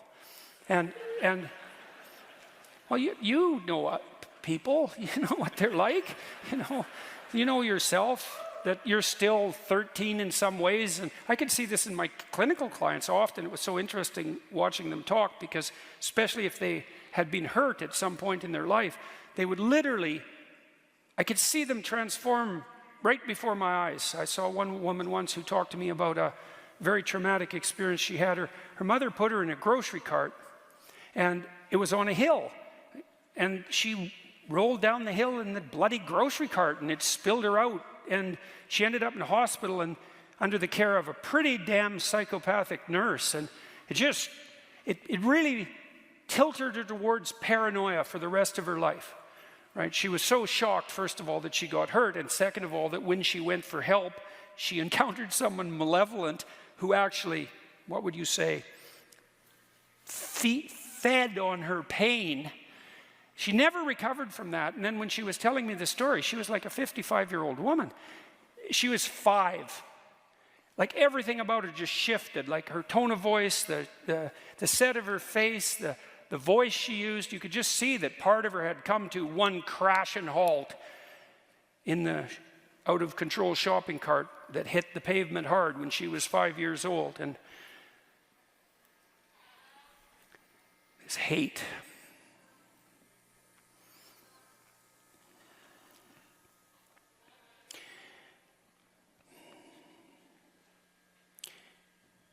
There's this idea in the New Testament. It's a very tricky idea. There's one unforgivable sin. People have argued forever about what that is.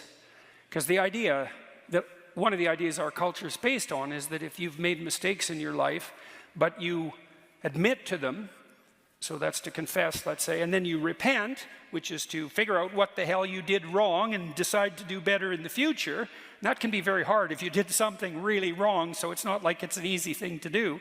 It's difficult in proportion to the magnitude of your failure to aim, let's say. But that if you do that properly, no matter how far you've strayed, that you can be set back on the proper path, right? That you can be forgiven and that you can then move ahead. And we better hope that's true, because there isn't anybody anywhere who hasn't done many things that were pretty damn dark. And if it was all only the case that we were done when we made a mistake, then, you know, the jig's up for the rest, for everyone. And so you need justice, because you can't get away with everything or even anything, perhaps, but you need mercy too. And mercy is, well, the same. You apply that to your children as well. You know, they make a mistake or multiple mistakes, and perhaps even more so when they're teenagers. And the basic rule is still, you know, try to do better and you're still welcome, fundamentally. And that's a good rule. That's a really good rule. What would interfere with that process of redemption, let's say, and maybe that's your decision not to abide by the dictates of your own conscience. So you tell yourself, I shouldn't be doing this, whatever it happens to be. Maybe you don't find your job meaningful. And not that that's a simple problem. Or maybe you're really called upon to do things at work or in your family life, or just to save your good name that really do disturb you, and yet you do them anyway. And then you practice doing that. You make that into a habit, and everything you practice, that becomes you. This is true neurologically. If you repeat something over and over, if you practice it, you build the biological structures that make you an expert at that. And so if you're practicing violating your own conscience with a performative contradiction, this other form of lie, this willingness to act out things that run contrary to your own sense of morality, right? So you act out a lie. Well, then you become the embodiment of a lie. And, well, there's endless metaphorical speculation about the spirit of the lie, right? I mean, that's one of the characterizations of the great adversary of mankind, you know, is the prince of lies. And you allow that to take up its residence within you because you're rationalizing doing what you hate, then you do that at your own peril. And if you get really good at that, maybe there's no way back.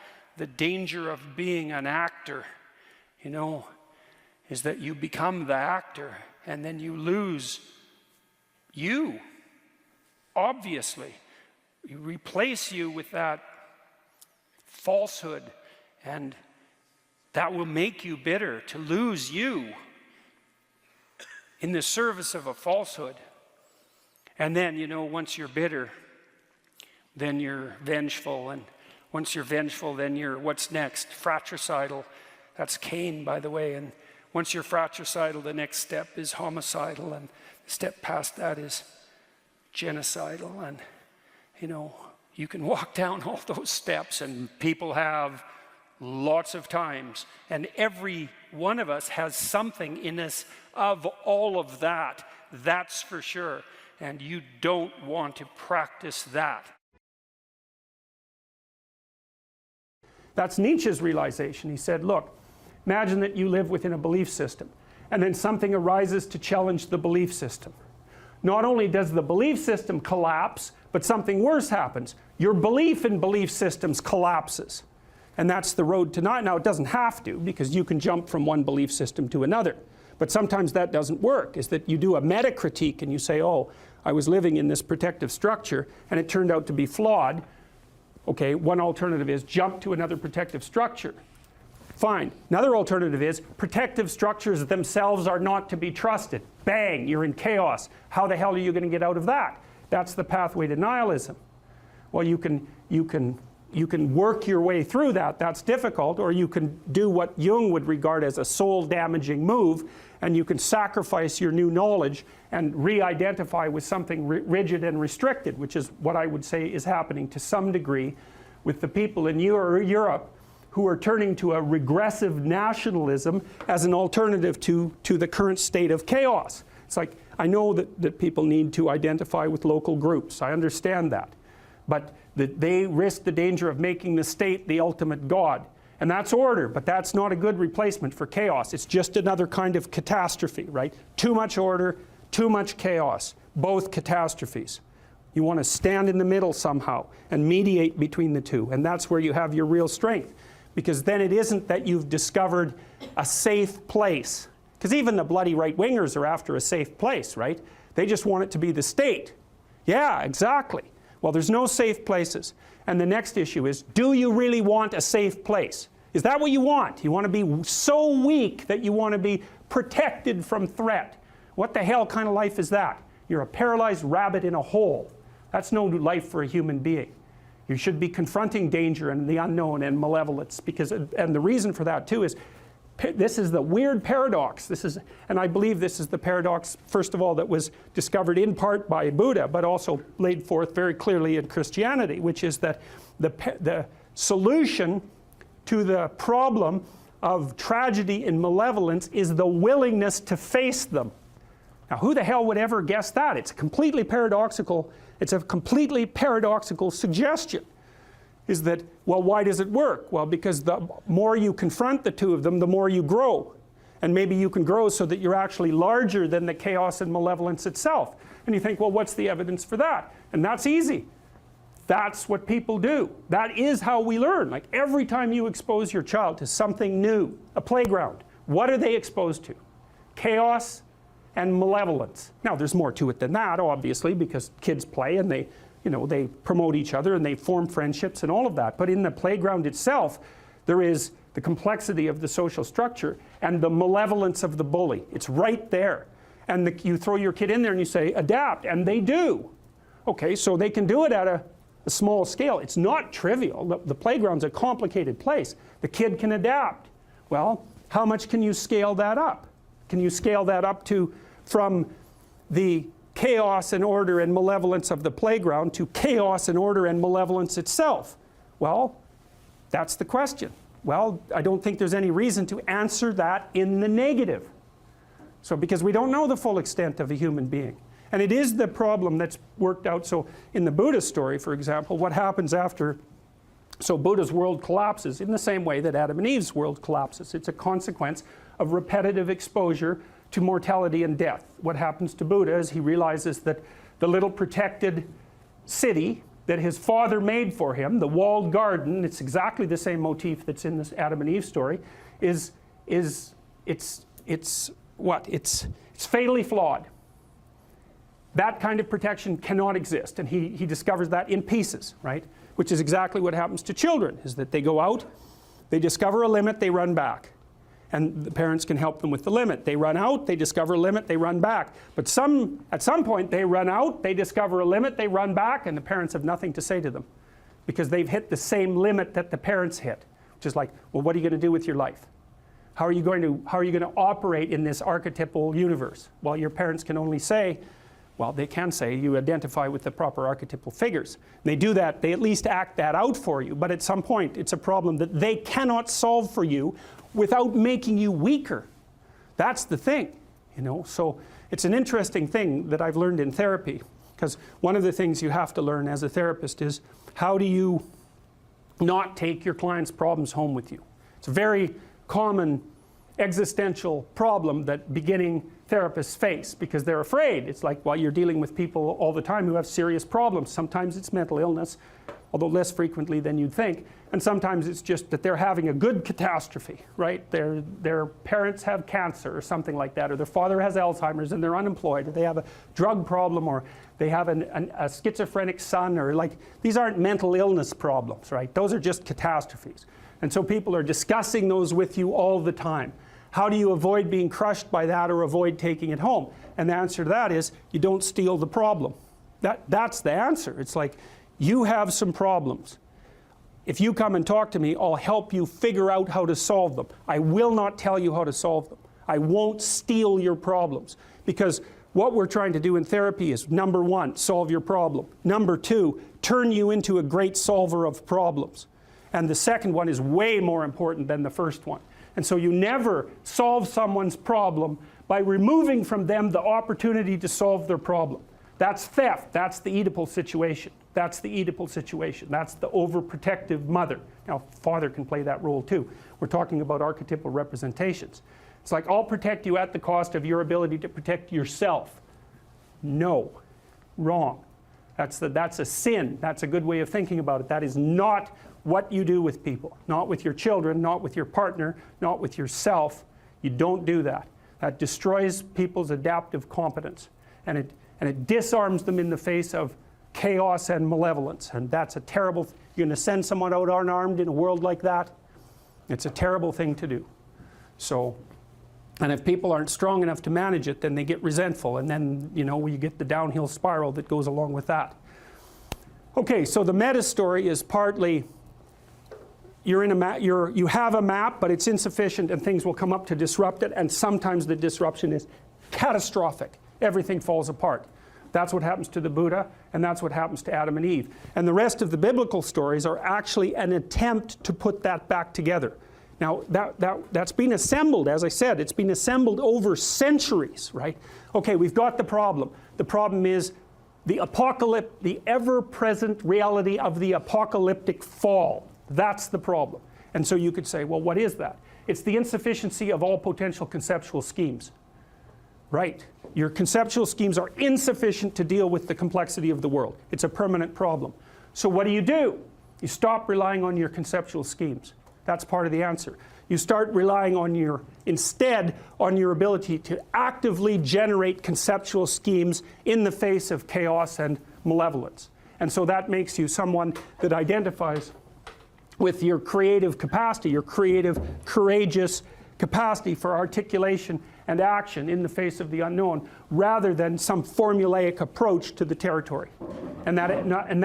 The idea is that elevates your character to the point where you can withstand tragedy and malevolence without becoming corrupt. And that provides a permanent solution to the problem. Well, then you might say, cynically, what's your evidence that that's a permanent solution? And the answer to that is, well, the evidence isn't all in yet. First of all, because people only live that way partially. And so we haven't put the hypothesis to the full test.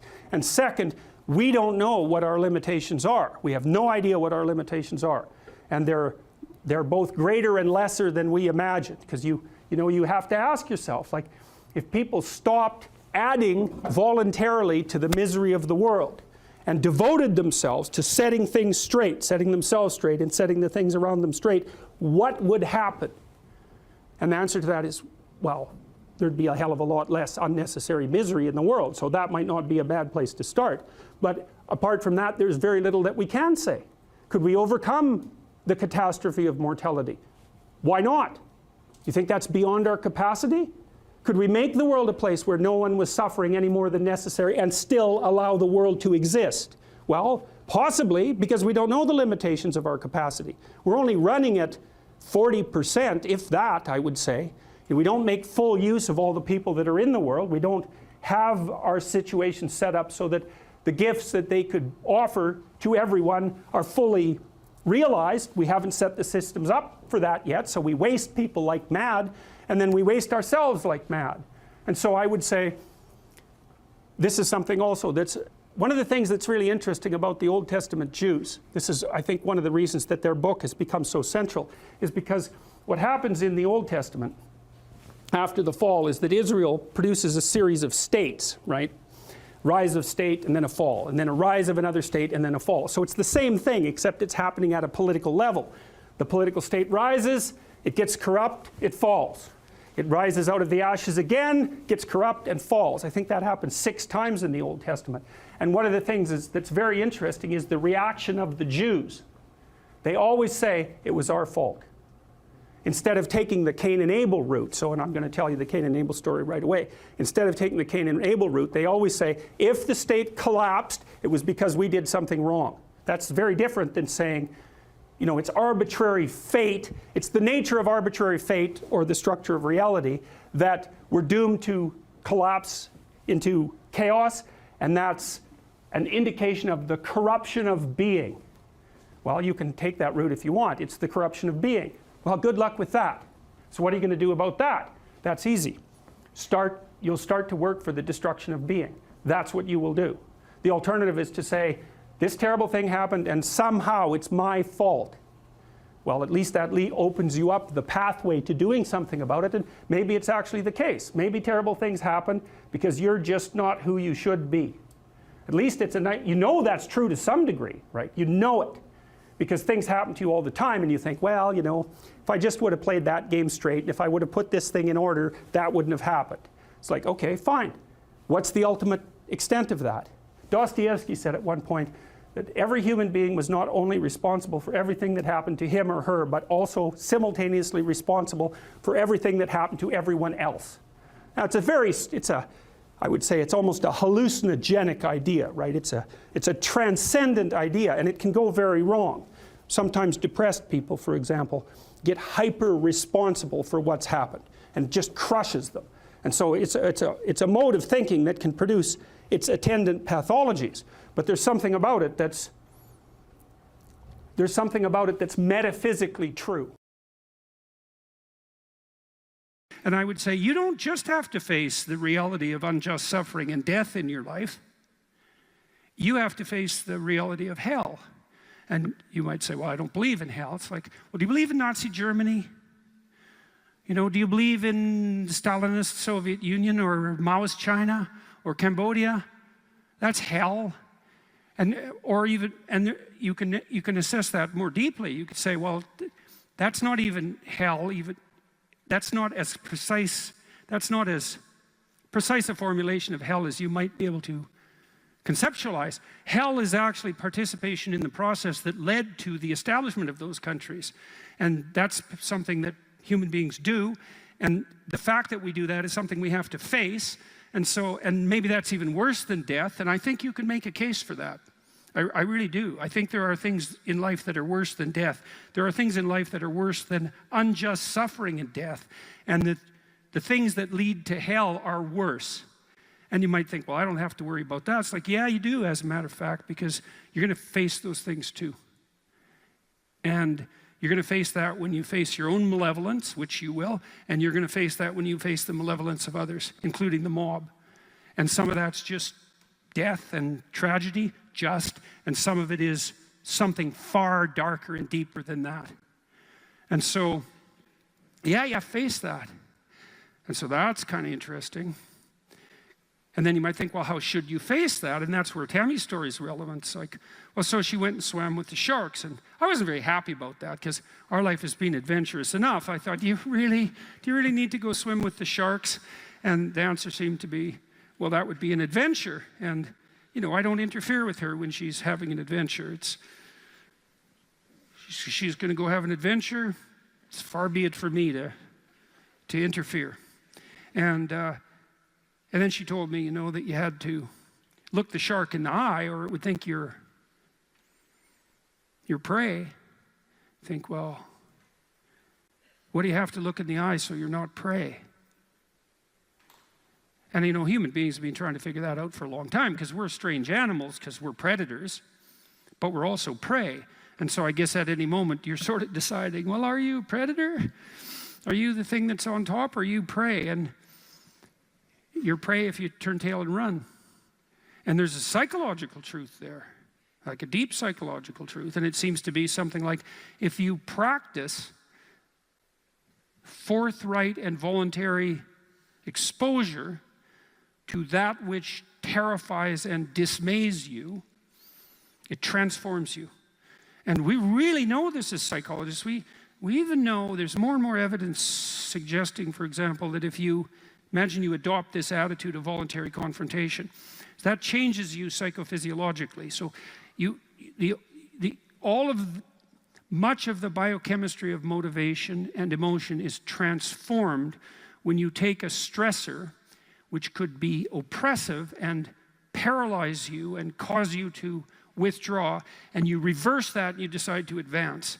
It's like a different spirit inhabits you. And I mean this physiologically. There's a whole different pattern of being that makes itself manifest in you neurologically and psychophysiologically and pharmacologically. So you take it on as a challenge, right? And that transforms you at a cellular level too, because one of the things we've discovered in recent years is that if you do something new and complex, then that turns on that parts of your DNA that haven't produced proteins before will start producing new proteins and reconstruct you from the cellular level up.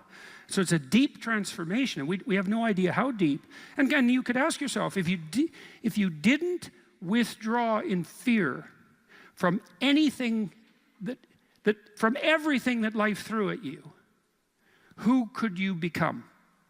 And I would say that's the central religious question in some real deep sense. You know, are more things thrown at us than we can manage? Well, that's a tricky question because pretty dreadful things are thrown our way. And you might say, well, that just presents an insuperable barrier to progress. That's not very helpful because you're alive, here you are, you got these problems to contend with, and if it's an impossible task, then how could you be anything but hopeless and desperate? But then you think, well, wait a second, how would things transform if I took this on as a voluntary adventure? You know, regardless of its scope, and the scope would include unjust suffering, death, and hell. And that's not just some religious or metaphysical vision. It's like, no, you're actually going to have to contend with that in your life, in whatever way those things make themselves manifest to you personally. That's coming, man. And so maybe you better get prepared. And then the question might be, well, what would happen if you got prepared? And the answer might be, you'd be prepared. And I think the religious enterprise in its deepest sense is that process of preparation. And you might want to even push that a bit farther. You might say, well, not only do you want to get prepared for what's coming your way, but you want to be so prepared that when it comes your way, that it doesn't make you bitter and resentful and tempted by the desire to walk the path that would make all of that even worse. And so you might say, well, if you could really face up to what you need to face up to, not only could you turn yourself into someone that could bear the catastrophe of life and exposure to hell, but maybe you could turn yourself into someone who would still do good even while facing those things. And that's a pretty noble goal, because it's realistic. It's not naive at all. It says, look, man, trouble's coming your way, and it's real. And yet it's possible that you could confront that and still do good in the deepest sense. It's like, well, that's quite something. It would be really quite something if that's true. And one of the preconditions of that would be faith, I suppose. And in some sense, that's what Tammy was manifesting when she went down and swam with the sharks. Faith that if she looked the bloody predator in the eye, that would solve the problem. And then you think too, well, could it be any other way? It's like, well, we have all these problems in our lives, and we could think there's two possible ways of approaching those problems. One would be we just ignore them in the hopes they would go away? Well, no one thinks that's, no one who isn't a child thinks that, and very few children. Nobody believes that. We know perfectly well that if you got to face something, man, you better face it. And if you're going to face it, that's probably the best pathway forward. And then you might think, well, what does that mean ultimately? And it might mean something like, face it, as deeply as you possibly can and as voluntarily as you possibly can. And there's an element of faith in that because you have to put yourself on the line. But you're kind of stuck with that anyways. That's the rub. She goes to where the most genuine evil is made manifest. Once inside, she made a deadly, poisonous apple. Well, why an apple? Well, an apple is the fruit of the tree of the knowledge of good and evil, right? The apple is the thing that you incorporate that changes you. The apple is information. The apple is education. The apple is ideology. The apple is an idea rather than an artifact, right? That's what it's symbolic of. That's what it represents. And so the first kinds of poison or death that the pathological evil queen attempts to administer to Snow White are pretty straightforward and basic, right? They're appeals to her own vanity in the form of pathologization of her attractiveness. But this is a deeper form of poison, right? It's a poison that strikes right to the soul. Remember, it's the consuming of the apple that is the original sin that knocks Adam and Eve out of paradise.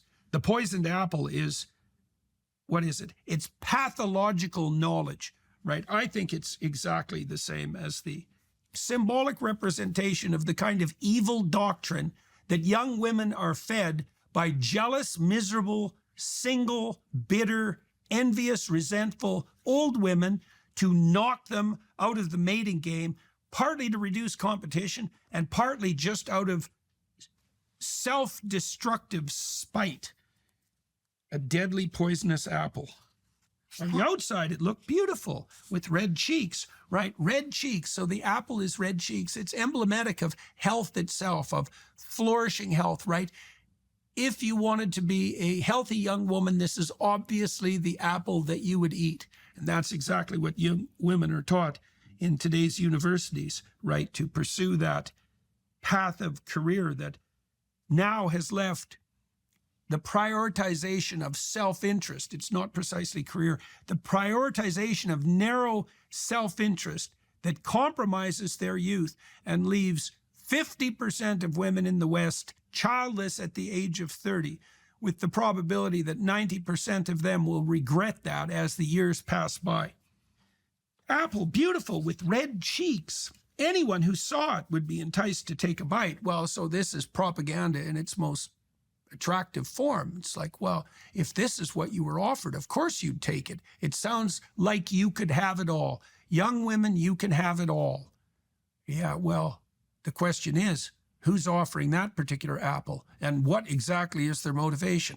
We're just looking out for our younger sisters. It's like, yeah, maybe you're looking out for them, and maybe you're a manifestation of the evil queen whose fundamental motivation is to devour their liver and lungs. Yeah, well, thereafter she disguised herself as a peasant woman, a lowly woman, not a haughty beauty, went to the dwarf's cottage and knocked on the door. Little Snow White looked and said, "I'm not allowed to have anyone inside. The 7 dwarfs have strictly forbidden me." "Well, if you don't want to let me in, I can't force you," answered the delightful peasant woman, right, emblematic of the oppressed working class. "I'll surely get rid of my apples in time. I have something that everyone wants, obviously, but let me give you one to test." Another manifestation of her evil making itself camouflaged in the guise of care and compassion. "No," said little Snow White, "I'm not allowed to take anything.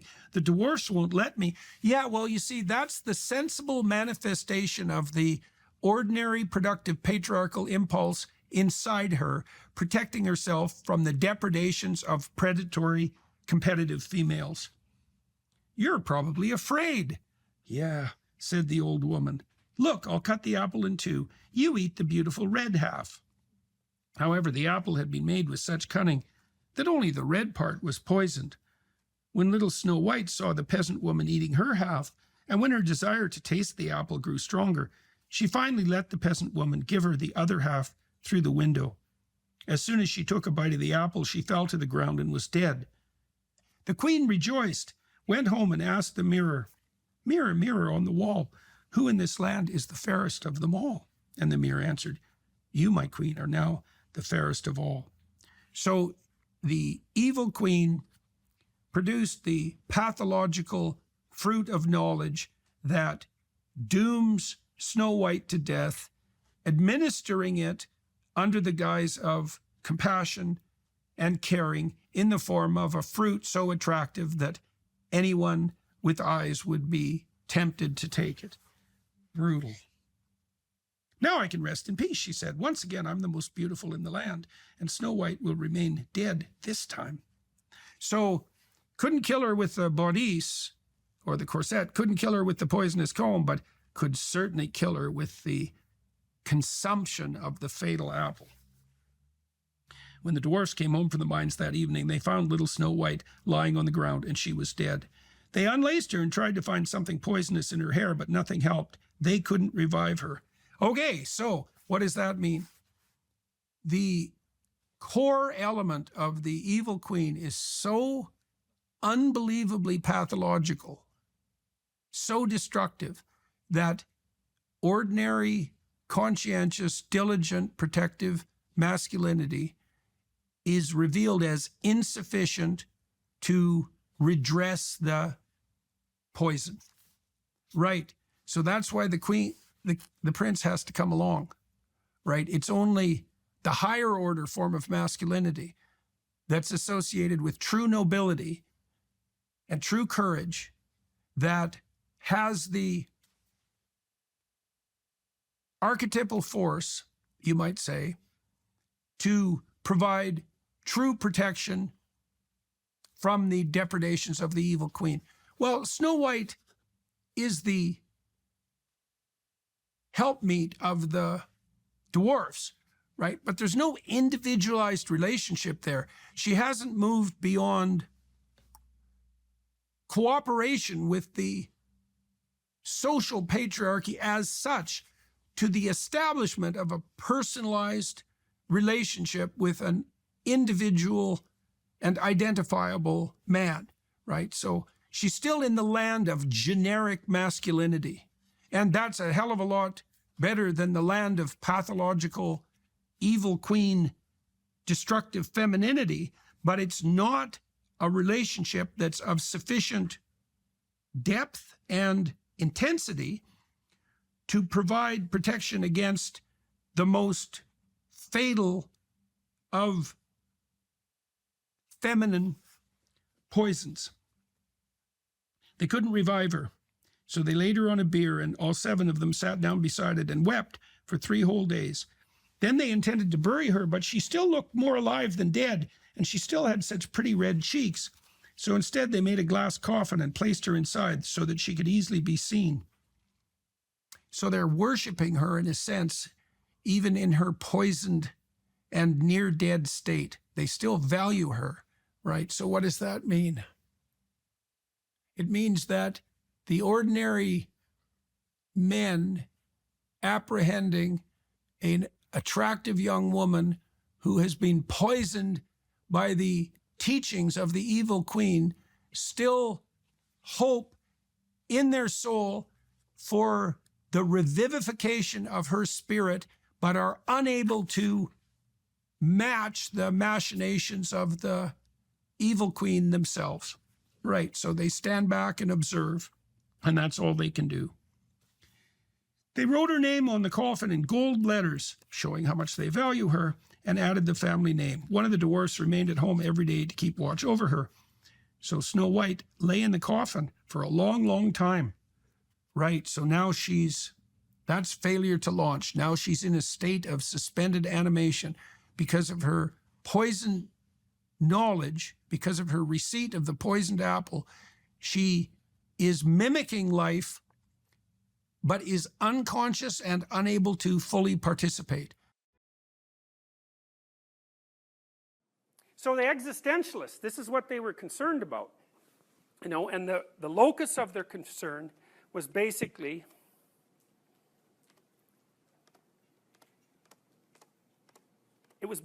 Nietzsche. And you all know that, and the reason I concentrate on Nietzsche and also on Dostoevsky is because I think those 2 people summed up the 19th century. I really think that. And that the problems that they laid out and predicted would unfold in the 20th century were the problems that unfolded in the 20th century. So they got their predictions right. And I think they got their causality right too. And given the inability of social scientists, including psychologists, to predict large-term mass events, the fact that these 2 people managed it 30 to 40 years before the events unfolded, and even longer than that, seems to me that it's pretty much worthwhile to consider them psychologists.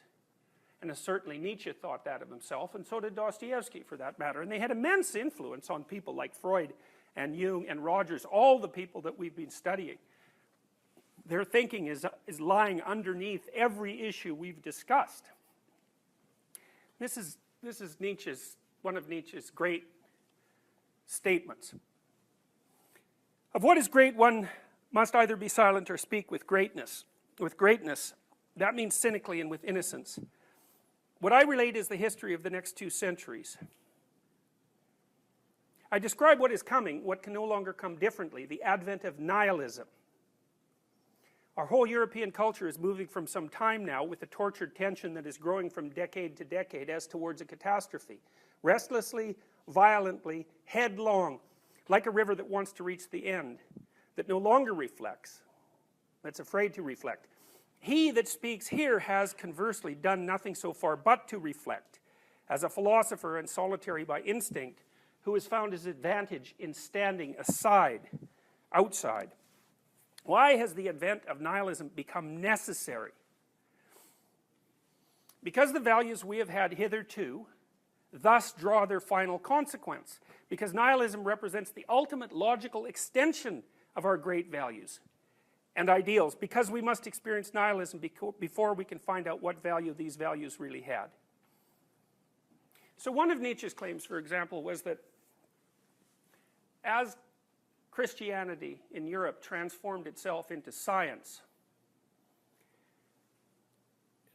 he felt that one of the advantages to the Catholic domination of Europe for so many centuries was that the mind of the Catholic adherents who took the discipline seriously, or the dogma seriously, learned to interpret all events under the schema of a single theory. And he thought about that as a form of discipline. So you could imagine that if I want to teach you how to theorize, I might teach you a theory and have you adopt it. And Nietzsche's point would be that, well, that means you know a theory, but it also means something else. It also means that now you know how to theorize. And the important consequence of learning a theory may not be the theory, it may be that you've learned to theorize. Now Nietzsche also pointed out that once you learn to theorize, you can separate yourself from the theory that gave rise to that knowledge. And so you can start to theorize even about the theory that you mastered. And he thought that's what happened to Europe as a consequence of its domination by Christianity, especially because of Christianity's essential insistence on the utility of the truth. Now he thought that was transformed after Catholicism into scientific investigation, but that the spirit of theorizing and truth remained intact, and then that the consequence of that was that the European mind was disciplined by a dogma, then it freed itself from the dogma, then it turned its power on the dogma, and noted that the dogma itself seemed to be grounded in nothing that you could get a grip on, the way you grip things with an empirical mind. And so it fell apart. You know, and that's not saying much more than science posed a fatal challenge to religion. But it's saying it in a much more profound and interesting way. And it also explains why he makes this claim, that nihilism is the logical conclusion of the great values and ideals. So he didn't think about nihilism as a counter proposition, say, to dogmatic Christianity. He thought about it as the logical outcome of that. So now you think, well, is that relevant? Why is that relevant? Well, I think it's relevant for a lot of ideas, for a lot of reasons. The first question is, or the first observation might be, that a tremendous amount of mental illness, and this is an existential claim, is grounded in nihilism. When someone who's depressed comes to see you, what they often say is, I can't see any point in life. And that isn't what they mean. What they mean is, they see the meaning of life as suffering, which is a meaning, right? And that's not bearable. And then the question is, given that, why bother with it? And that's the fundamental question of suicide. And it's a philosophical question. I think it was Camus who said that the only real philosophical question was whether or not to commit suicide. Now, you know, that's a little dark. I mean, maybe old Camus could have used some SSRIs, but you get the point. And it's inappropriate, in my estimation, to even discuss something, even to discuss depression with someone who's depressed, especially if they're intelligent and open, and therefore more tilted towards philosophical wonderings, without actually addressing the issue. Why live in the face of suffering? Okay, so that's one problem. It's to the degree that you will find it difficult in your life to build anything solid under your feet that you can stand on and believe, have faith in, let's say, you're going to be adrift. And the reason for that is, a lot of the things you're going to have to do will be difficult, and they'll involve suffering, which is also an existential claim. So the existentialists, for example, they don't make the same claim Freud does. Freud claims that, in some sense, that the normal person is mentally healthy, apart from the mild distress of normal life. And then in order to be psychopathological, you have to have been hurt, and maybe multiple times, or and there's other things that could contribute to that. But the existentialists would say, no, let's just wait a minute here. Maybe the fundamental condition of human beings is nihilism and suffering, and that something has to be produced to counter that in order for life to be tolerable. Well, I think that's a perfectly reasonable proposition. Now, it's a strange proposition, because I've seen, in my lifetime, I've seen people who are tormented by existential ideas, who can't get them out of their mind, you know, ideas that relate to the meaning of life, and then other people, and concern about death, for example, and the extinguishing of everything that seems to have any value. It's a primary concern with them. And then I've seen other people for whom those questions never seem to arise. Now I think those people are, first of all, I think they're conservative people. I don't think they're very open, and I think they're probably rather low in neuroticism. So they're not philosophically curious. They don't go up chains of abstractions. And even if they do, they don't necessarily get disturbed in the most profound areas of their being by the questioning. But that still leaves plenty of people in the other category.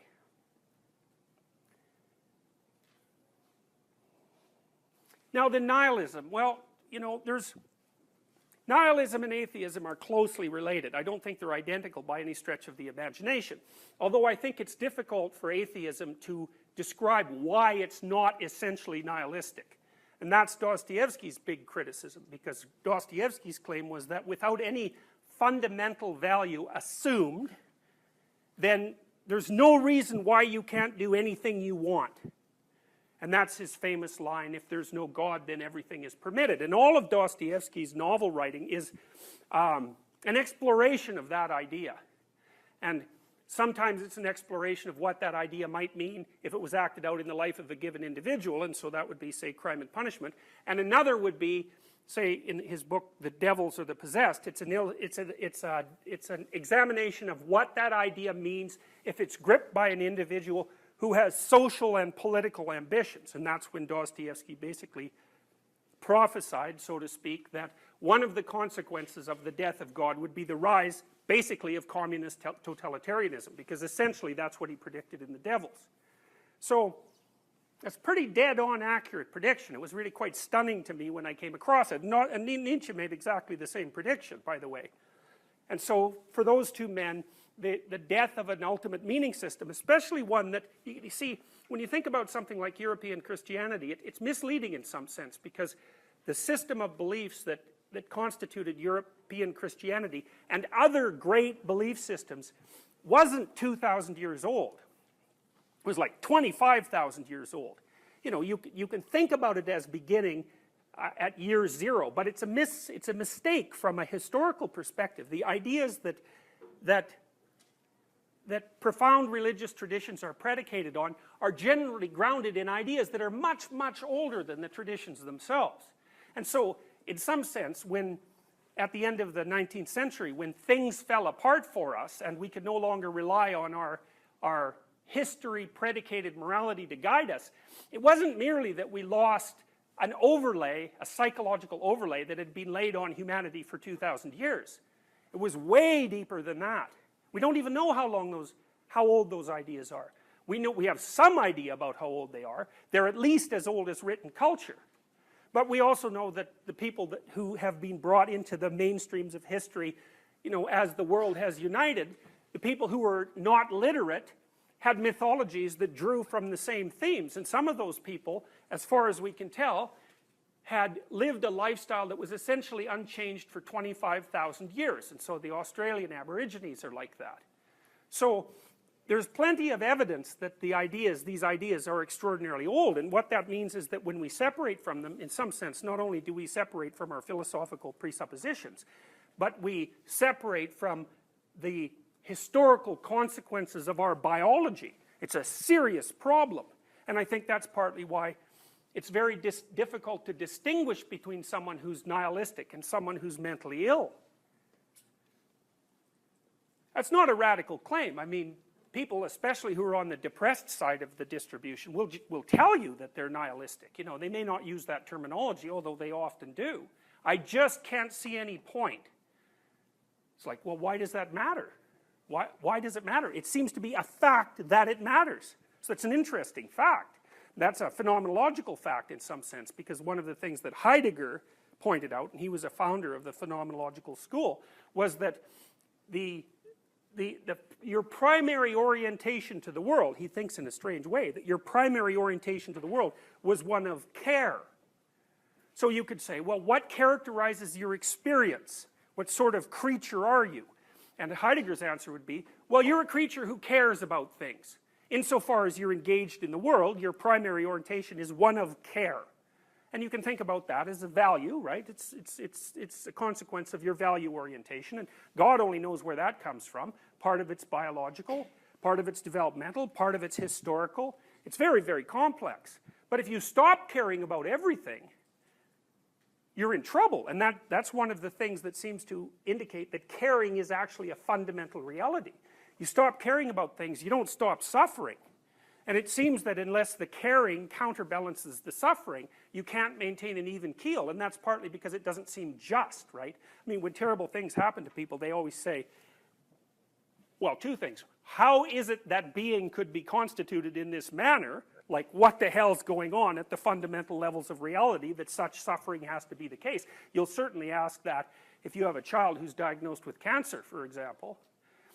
Or you might think, well, why is this cruelty, as it appears, necessarily aimed at me right now in this place, when hypothetically it could have not happened at all, or perhaps been visited on someone more deserving, you know, which is the good are punished and the evil remain unpunished, something like that. So that produces, for human beings, that produces a cry it's a cry for justice. How can the world be constituted that way? And that seems to be built into us. Those aren't questions we can just avoid. They're questions that will arise in your psyche. They'll arise as fundamental questions when sufficiently terrible things happen to you.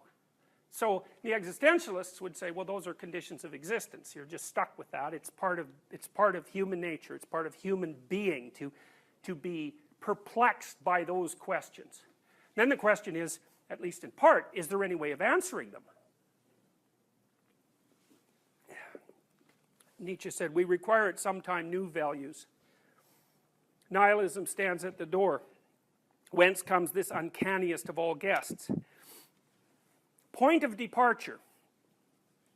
It is an error to consider social distress or physiological degeneration or corruption of all things as the cause of nihilism. Now, that's a typical Nietzschean phrase, because there are three profound ideas in that sentence, and each one is in a different phrase. So Nietzsche said at one point, I can write in a sentence what other people write in a book. And then he said, well, what other people can't even write in a book. And this sentence is a good example of that. So what does he say? Well, you know, if you see that people are suffering and in trouble, one thing you can say is that the reason for that is that the economic system is unjust and they're layered along the bottom, and that's the fundamental cause of their suffering. But Nietzsche doesn't allow that to be an interpretation, a causal interpretation, because he says there are multiple ways of interpreting your position. And mere absence of material luxury does not necessarily destine you to one perspective or another. Physiological degeneration. Well, people are unhappy or suffering because they're ill in some manner. Well, you could make that a matter of definition by saying that if you're suffering or unhappy, you are ill, but that's not a causal argument. It's just a different way of categorizing the data. And Nietzsche would reject that, because he would also note that there's some correlation between physiological health and meaning in life, but the correlation doesn't imply causality, and even if it did, the relationship is by no means perfect to the degree that you would want a relationship to be before you accepted it as relevant. Or corruption of all things. Well, that would be the idea that being itself is evil, like an evil trick, which is what Tolstoy said, by the way, when he wrote his Confessions. Because Tolstoy, at the height of his intellectual power, he was the most famous novelist in the world and unbelievably well regarded, well, throughout the world, but particularly in Russia. And he was a socially benevolent man and well regarded for his wisdom. For years, he was afraid to go outside with a rope or a gun because he thought he would either hang or shoot himself.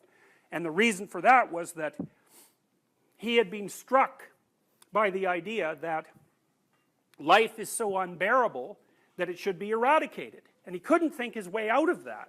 And it was a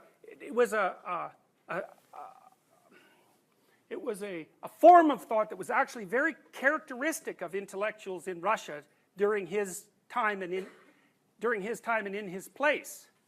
I mean, Dostoevsky wrote about exactly the same sorts of things.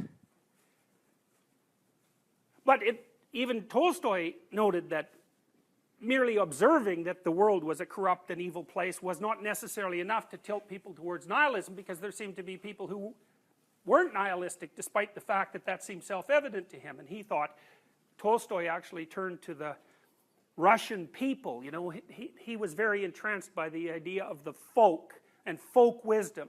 And he turned to the Russian people as a source of new inspiration, like the peasantry. And Tolstoy actually fought for the freedom of the peasantry. And he felt that their simple faith, so to speak, was something truly admirable, rather than something pathetic and weak from an intellectual perspective. He strove to emulate that criticismless faith, but of course he couldn't do it, because once you've taken a bite out of the apple, there's no going back, so to speak. Nietzsche says, distress, whether psychic, physical, or intellectual, need not at all produce nihilism. That is, the radical rejection of value, meaning, and desirability. Such distress always permits a variety of interpretations. Rather, it is one particular interpretation, the Christian moral one, that nihilism is rooted.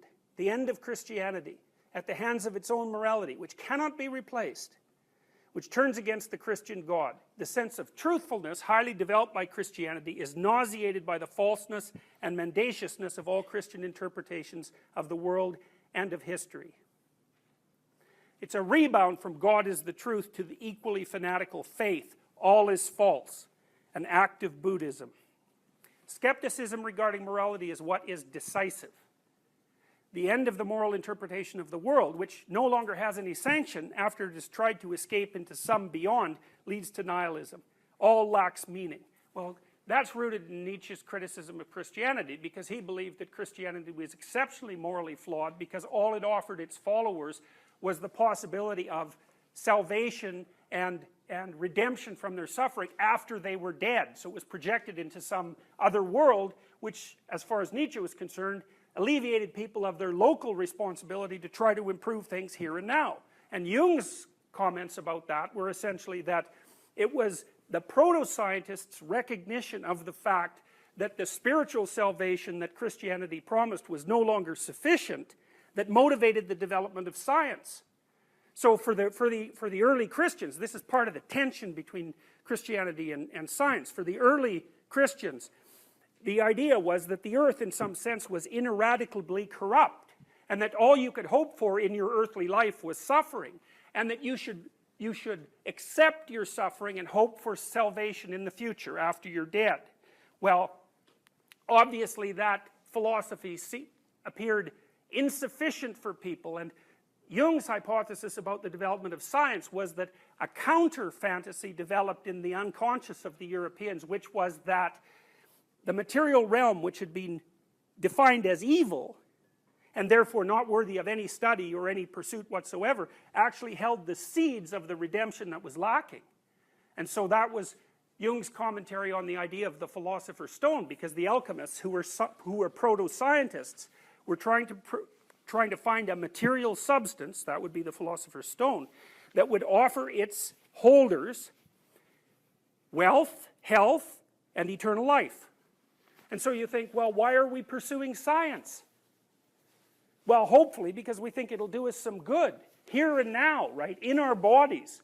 And so Jung regarded science itself as stemming from that compensatory dream. It's a brilliant idea. It's actually the only idea I've ever read that seems to do a reasonable psychological account for the emergence of science as a discipline. It's a very strange practice.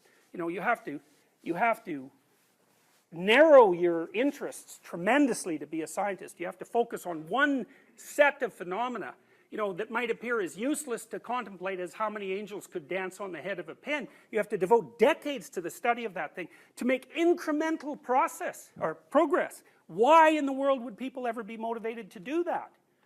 Well, Jung's interpretation was, well, there was a deep counter movement towards the over-spiritualization of the psyche. And that was the revaluation of matter and its possibilities. Well, Nietzsche believed that Christianity, as it stood at the end of the 1800s, was an untenable philosophy, because he thought it had abandoned its moral obligations by escaping into some beyond, and therefore damned life as it was actually lived by human beings. So he felt that the demise was a good thing. He points out one other thing, and this is the difference between having a theory and then learning to theorize. He says, look, if you've been raised in a tradition, whatever that tradition happens to be, you have a belief system, whatever that belief system happens to be, and it falls apart on you at any one point, you suffer for two reasons.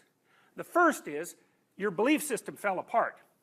And that's not a good thing. It leaves everything unfixed and open, and you drown in possibility in a sense. That's a Kierkegaardian phrase. But the second consequence is even worse. Once you've learned that one belief system that's solid could be demolished and fall apart, then it's very difficult ever again to have any faith in any belief systems whatsoever. So not only do you become a doubter of your own creed, let's say, you become a meta-doubter, which is the doubter of all belief systems. Well, in the step from that to nihilism, maybe those are exactly the same thing. You know, and that's really, you could think about that in some sense as the disease of the critical rational mind. It can saw off any branch that it's sitting on. And you know, the utility of that is leave no stone unturned, right? You're supposed to question things, and the utility of that is you learn new things. But the price you pay for it is that you're not necessarily ever certain about anything. And you know, you could say, well, maybe you shouldn't be certain about anything, but you can forget that. You know, you're going to have to act as if you're certain many times in your life. For when you choose a permanent mate, for example, if you do that, which you probably will because you're university educated, and university educated people still do that, although no one else does. So, and you're going to pick a career, and you're going to make decisions one after the other, about which, if you're not certain, you can't make, in which case you have no life. You're just a whirlwind of chaos. So you're stuck with the necessity of following a course of action, which is acted out certainty, that your intellect cannot regard as appropriate. And that's hard on people. Why should I choose this instead of this? Why should I act this way instead of that way? You know, I don't know is not a very useful answer when you're a creature that's as cognitively able as we are.